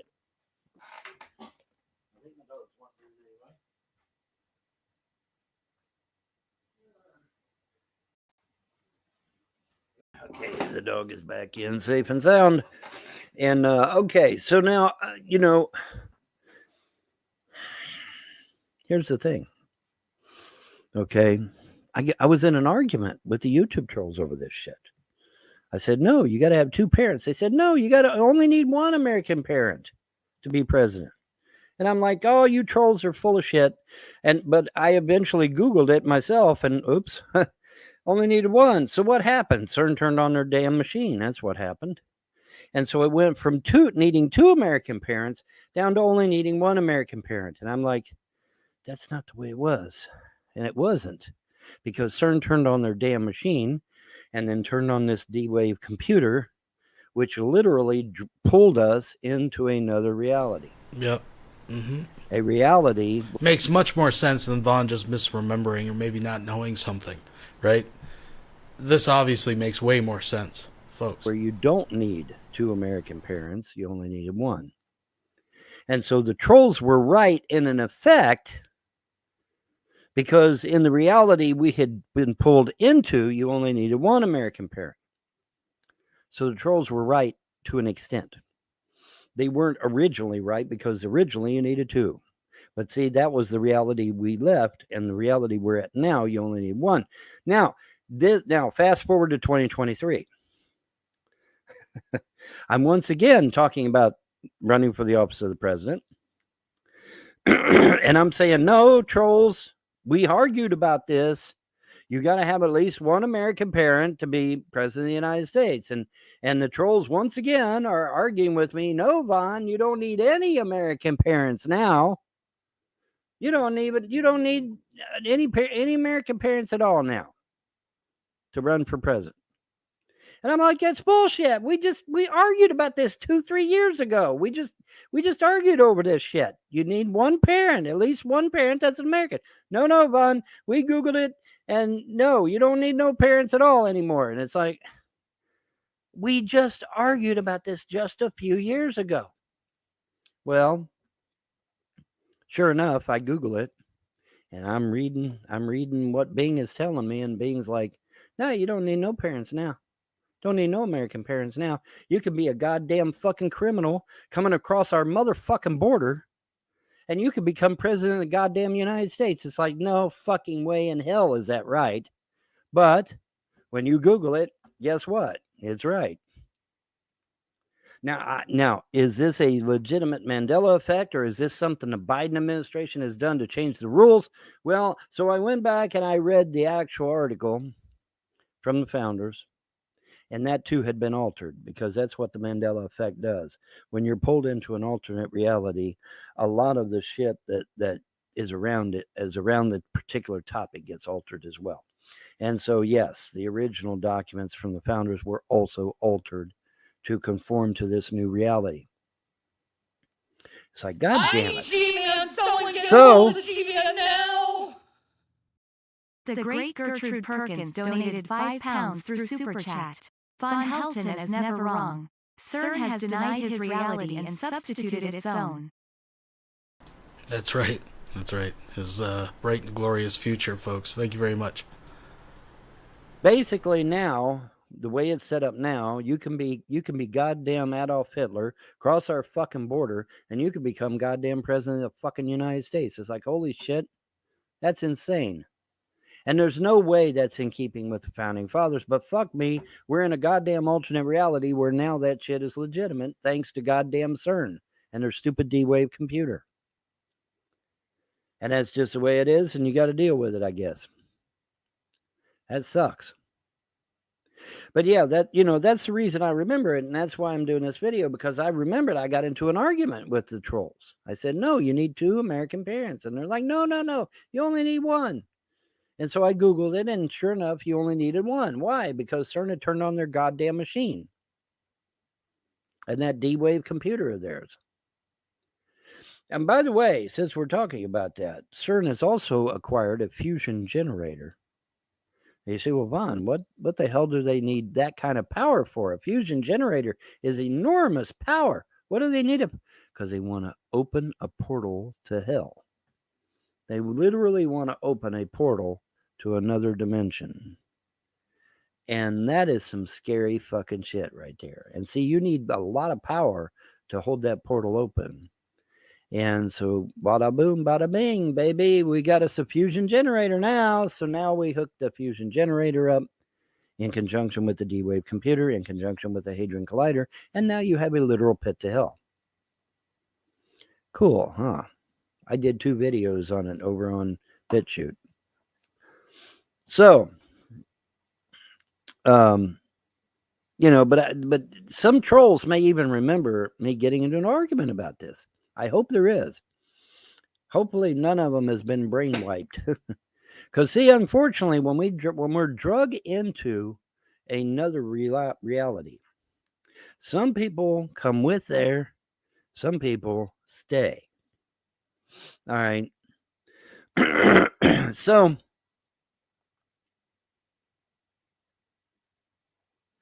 let's say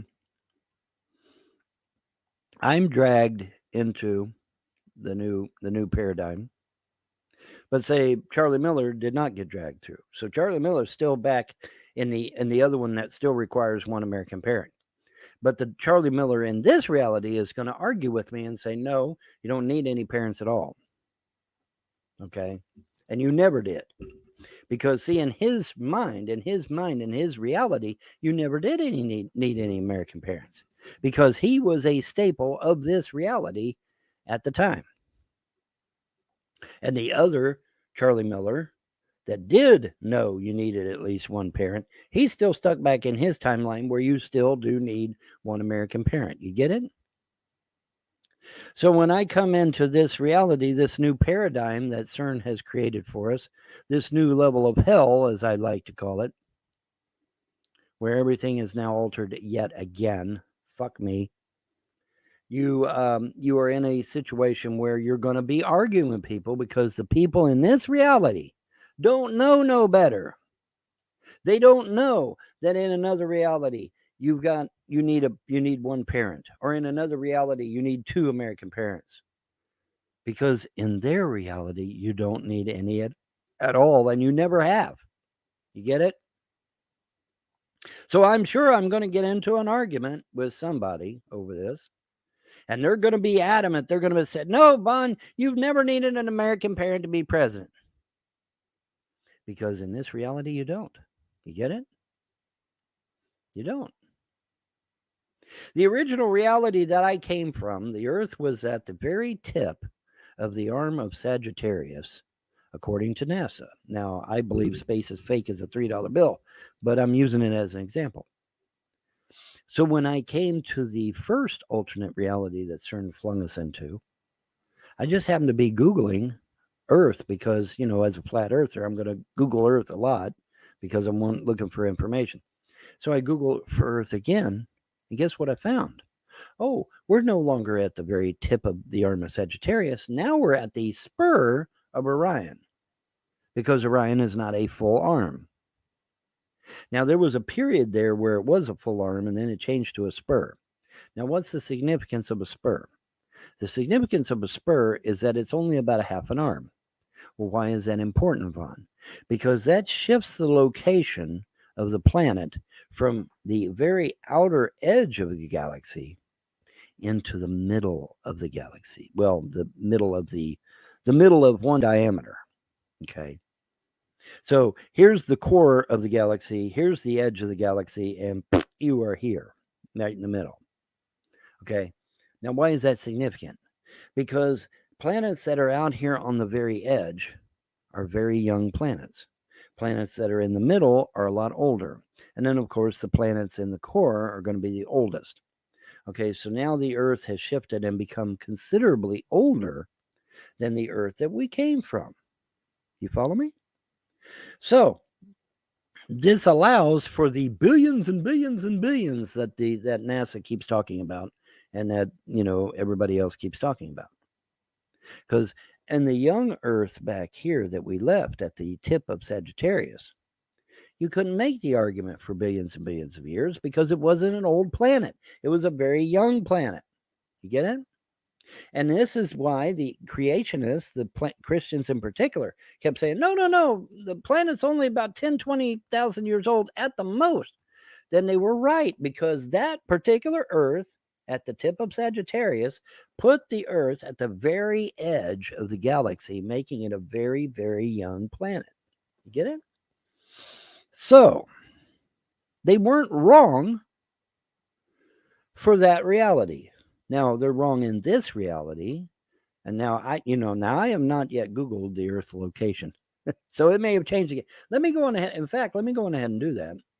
Let me change the or not change, but let me check and see if I can get the Earth's location. Earth's current location in the galaxy. Earth's current location in the galaxy. Okay, Earth is located in the Milky Way, which is the second largest galaxy of the local group. The Milky Way is a large spiral galaxy, and Earth is located in one of the spiral arms of the Milky Way, called the Orion arm. Okay, so we're not even on the arm of Sagittarius now, are we? The solar system and Earth is located about 25,000 light years to the galactic center and 25,000 light years away from the rim, right smack dab in the middle. Now, we are located on the Orion spur, which is a minor arm located between the two major galactic arms. So, okay, so the Earth has not changed its location yet. Okay, so we're still on the spur of Orion. Okay, good to hear. All right, so that has not changed. However, what has changed is the fact that we are no longer in the arm of Sagittarius, which means we are no longer a young Earth. Get it?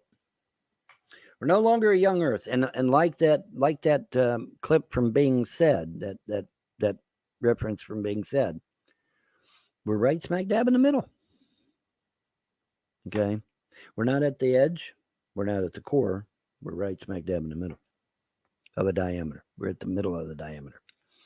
Okay, so we're not a young Earth anymore. We're now a old Earth. We're not the oldest because we'd be at the core, but we're an older Earth than what the young Earth creationists would attest.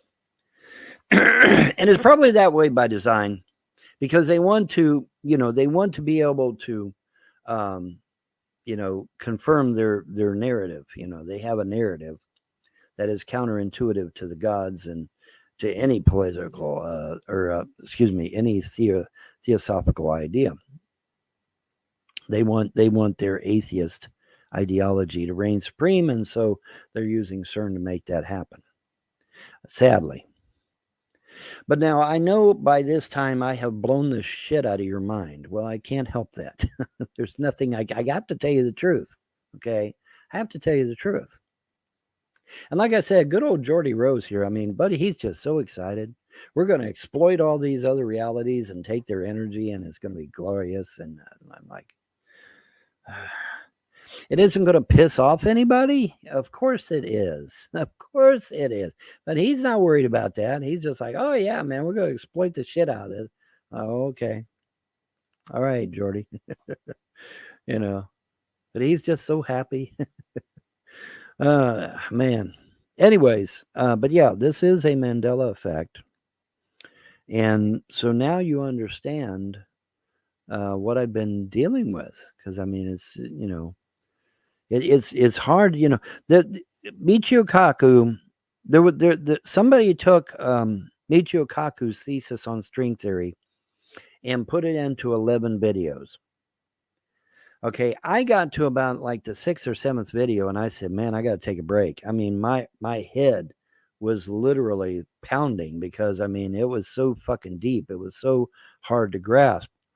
And but it's called string theory. Look around for it, see if you can figure it out. I got to like the 6th or 7th video, and I had to take a break. And I got a 190 IQ. So, I had to take a break. But I got through it, but it's just, it is a really mind twisting thing.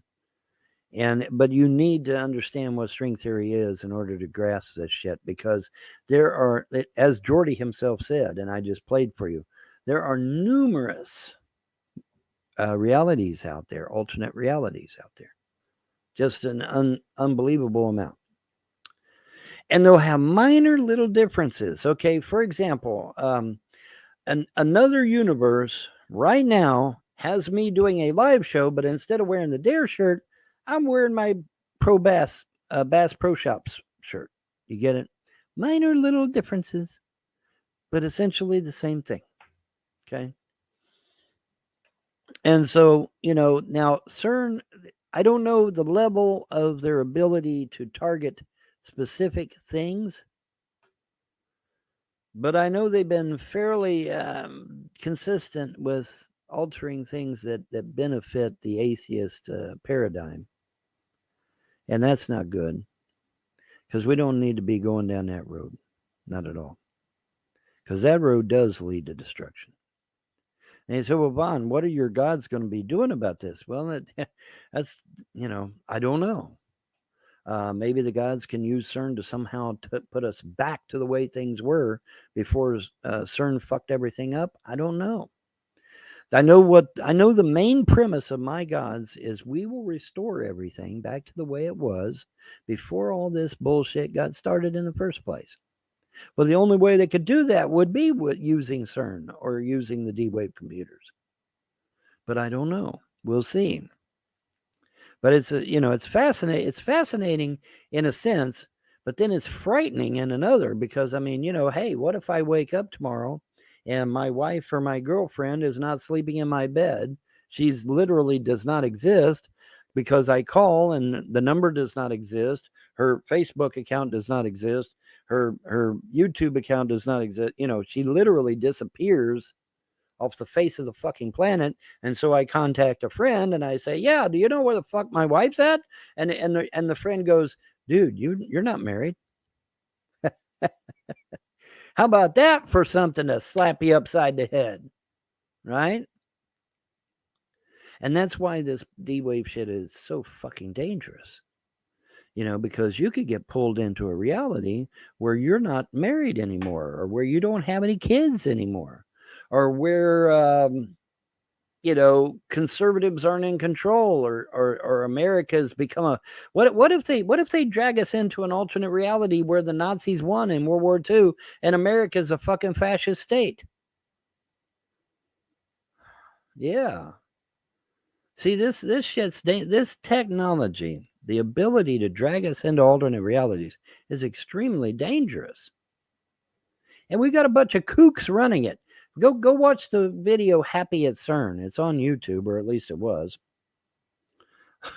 Them motherfuckers are dancing. They're dragging us into alternate realities and literally ripping the reality and time and space, putting a huge rip in time in the fabric of time and space. But they don't give a fuck because they're happy at CERN. We're happy at CERN. And then this guy, and then you see a cutaway to where this guy's sitting in an office chair and he's laughing and smiling at you. And he's got this big placard on his chest. And it says the first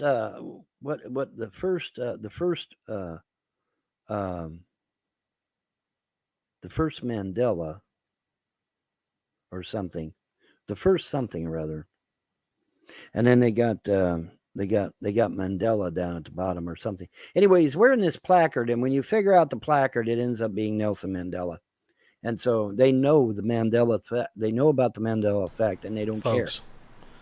This is the rambling. You are witnessing the late night ramblings of an idiot, of a Kentucky Hill chimp monkey. This man is a legend in his own mind. CERN knows, let me say this for clarity. CERN knows that they are dragging us into alternate realities and they don't give a fuck. That should scare the shit out of you, because it sure does me. Talk about the mystery of madness. Remember the Doctor Strange movie that just played a year ago or two? Doctor Strange and the Multiverse of Madness? Yeah, it's real. Surprise, motherfucker. Yeah, no, that shit's real. And CERN is well aware of it. And they don't care. They don't care what they're doing. And so when you go to watch the Zapruder film, which is the video where JFK gets shot, sometimes you see 4 people in the car. Sometimes you see 5 people in the car. And sometimes you see 6 people in the car. Depending upon how many times CERN has turned on their goddamn D-Wave computer. In fact, let me go on ahead and Google that too and see how many people are in the car. How many people were in JFK's car? Whoops, car. 6 people. Okay, we're back up to 6. We was 4. Now we're back up to 6 again. There were 6 people in the car with JFK. 4 Dallas police motorcycle officers accompanied the Kennedy limousine, and Vice President Johnson, his wife Lady Bird, and Senator Yarborough rode in another convertible. Okay, so there was 6 people in the car with JFK, not 4. So it's changed again. It's changed again. Goddamn. So yeah, they turned on their fucking machine. Because remember, it was 4. Remember when I Googled it last time? It was 4 people. Okay, now it's 6 people again. The Zapruder film, the film where JFK gets shot, it's kind of like the canary in the coal mine when it comes to this Mandela shit. Okay, if you want to know if they've turned on this damn machine, you just go and check to see how many people were in the car with JFK. And 9 times out of 10, it's changed. It's changed from what it was before. Okay, so we went from 4 people. Now we're back to 6 people. And if you remember the time before that, it was 5 people. Okay, there was 4 people, and then there was I guess a little bump seat that folds down or something. Crazy. But anyway, the point is that, that for whatever reason, the Zapruder film seems to be the canary in the coal mine. It seems to be able to tell us, when CERN has turned on their damn machine. And they have, because we've now went from 4 people back to 6 people again. And see, that's the bitch of it, because you're going to get people in this reality that have always been in this reality, and they're going to say, no, Bon, it's always been 6 people. Well, I agree. It's always been 6 people. But in the reality before this one, it was 4 people. And the reality before that, it was 5 people. 4 seats and a rumble seat. So, confused yet? Yeah, it like I said, it's mind numbing. But good old Jordy, like I said, he's happy, he's ecstatic, he's thrilled. He thinks this is just the greatest fucking thing since sliced bread. I disagree. I think we're fucking around with shit we ought to not be fucking with. In fact, I think this very technology may have been what pissed off the gods enough to where they sank Atlantis. I know Atlantis was fucking around with dark magic, dark arts, dark sciences. So this very well could have been the nail in the coffin for Atlantis. But I don't have 100% proof of that, of course. Let's see here. I want to get to that. Yes, that's what I want. And I'm going to get me a copy of this again so that I have it. And we're going to get us a good copy of that shit. And I'll put it in my video store this time. I'll clip out the good part. And we'll put it in the video store. And then we'll have us a copy that I can play anytime. But yeah, crazy shit, guys. Just insane. Just insane, man. Holy shit, did that take? That went by over quick. Let me make sure that took. You may consider this next week. Holy shit, it did. Wow, that was fast. That was amazing fast. Wow. Okay. All right. So now we've got that. And like I said, I'll put it in the store. And then that way I can play it anytime I want. Anytime I want, man. So, but anyways, yeah, great stuff. And awesome shit. But yeah, Mandela effect is real. Good old D-Wave computers, they literally drag us into alternate realities. Cute, huh? Well, Vaughn, what does this mean for us? Well, I don't know. And the thing of it is, who's pulling CERN strings? That's the thing. Who's pulling CERN strings? Anybody remember the parade that occurred for the Channel?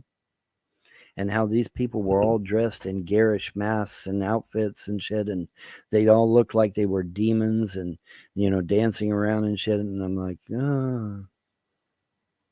there was a reason for that. The Channel symbolized the tunnel from one reality to the other reality. Do you get it? Are you getting this? Because you need to get it up here. The channel represented going from one reality to the other reality where the demons are loosed upon our reality. And that channel thing was what, years and years ago, wasn't it? Let me see if I can find that real quick. Channel parade.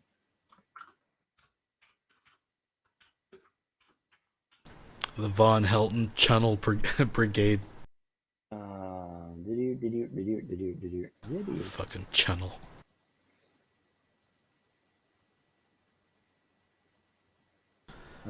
Cherokee chin slide.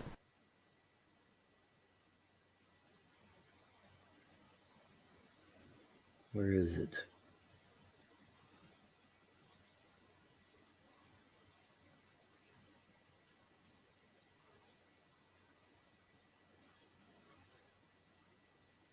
Okay, I'm not seeing it.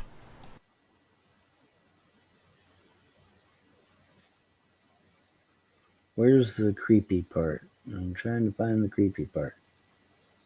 Not finding the creepy part.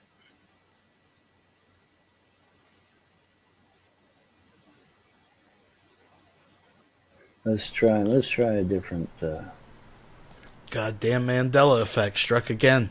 let's try a different way to find it. Creepy tunnel parade or creepy tunnel something. Creepy tunnel.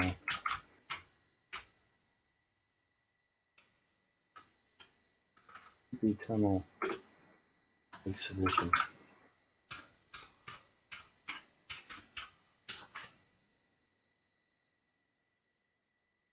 Okay, creepy tunnel okay, let's see.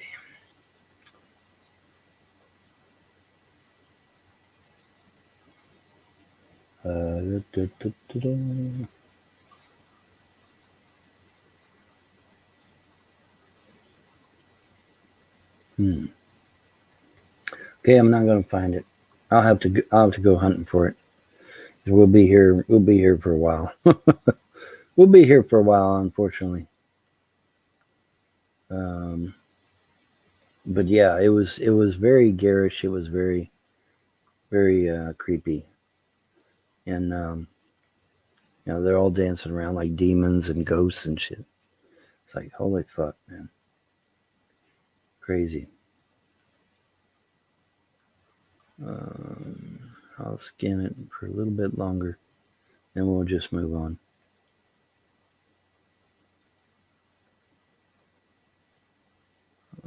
Yeah, I'm not going to find it. Shit. All right, I'll have to go looking for it. Anyways, very creepy shit. And it was a definite wake-up call for me, for sure. But yeah, you know, anyway, like I was saying though, oh shit, I'm at 1 hour. Okay, let me wrap it up. So yeah, but anyway, like I said, Mandela effect is real. Jordy Rose, head of D-Wave Computing, just told you, yes, we really are exploiting alternate realities because we want that energy. Unfortunately, CERN is dragging us into alternate realities. We're just slightly different than the one we left. And it's scary. It's dangerous. Because, you know, like I said, what if you wake up the next morning and you never had your children, or you never were married, or you never had a brother, or you never had a sister? Yeah, can you imagine? Can you imagine the mind fuck that would be? You wake up and you no longer have a brother. He does not exist. There is no record of him. There is no nothing of him. And it isn't a CIA op or an FBI op where they get rid of his ass. This is real. He never really existed, ever. That would be such a mind fuck. Thankfully, I have not experienced that. But you have to believe that somebody probably has somewhere. It's like, where the fuck is my brother? Where the fuck is my sister? Well, they never existed in this reality. They existed in the reality you came from, but they don't exist in this reality. What a mind fuck that would be. Holy shit. That would be creepy as hell, wouldn't it? Yeah. But anyways, that is 1 hour. And so, it's funny how the gods do that, right? Half hour, hour. They always stop me on, damn close to the hour or half hour. But anyways, I'm going to wrap this up and get out of here. But yeah, I wanted to address this because I actually got into an argument with the trolls over this shit. And why some of the trolls don't remember that, I don't know. But I actually got it because I remember I kept arguing with it. I said, no, you got to have 2 American parents to be president. And they're like, no, Vaughn, you only need 1 American parent to be president. So I Googled it, and sure enough, you only needed 1. Well, fast forward to 2023, I'm saying, well, no, you got to have at least one parent. You trolls said that. You trolls said you have to have at least 1 American parent. So and so the trolls are like, no, you don't need any American parents now. So I Google it, and sure enough, you don't need any American parents now. So yeah, we went from 2 parents down to 1 parent. Now we're down to 0 parents. So clearly, it was a Mandela effect. There is no question about it. There's no getting around it. There's no way to spin this. There's no way to get out of it. Because I got into an argument with the trolls over this shit. Okay, so we went from 2 parents down to 1 parent, and now we're down to 0 parents. You don't need any parents at all. And the only thing I can hope is that the gods somehow take the D-Wave computer and CERN and the fusion reactor and are able to literally put us back to the way things were before all this shit happened and before it all got out of control. Basically, to put it in modern terms in quantum computing and quantum physics, the gods would be taking us back to Earth Prime. Because we have strayed far from Earth Prime. Well, Vaughn, how do we know which one is Earth Prime? The youngest one, I would say. That's a guess on my part. But I'd say the youngest Earth would be Earth Prime, I would think. The one that I left, in fact. The one that's at the very, very tip of the Arma Sagittarius. The one that is way out at the edge of the galaxy. But I could be wrong on that. I don't know which Earth is Earth Prime. And that's the bitch of it. And that's part of the reason why it gives people headaches. Because it's hard to figure this shit out. Like I said, I got a 190 IQ and it fucks with my head. So we'll see how things go. Now, obviously, this is predicated on whether you believe space is real and all that bullshit. We know space is not real, but a lot of people still believe in it. So whatever. We do have freedom of belief and expression in this country. So you want to believe that we're on a spinning ball rocket hurling billions of light years through the earth, through space, you're free to do so. We're not, but you're free to believe that. Anyways, that is 1 hour, and so I'm going to get out of here and went. You all have a pleasant day and a better tomorrow. Bye.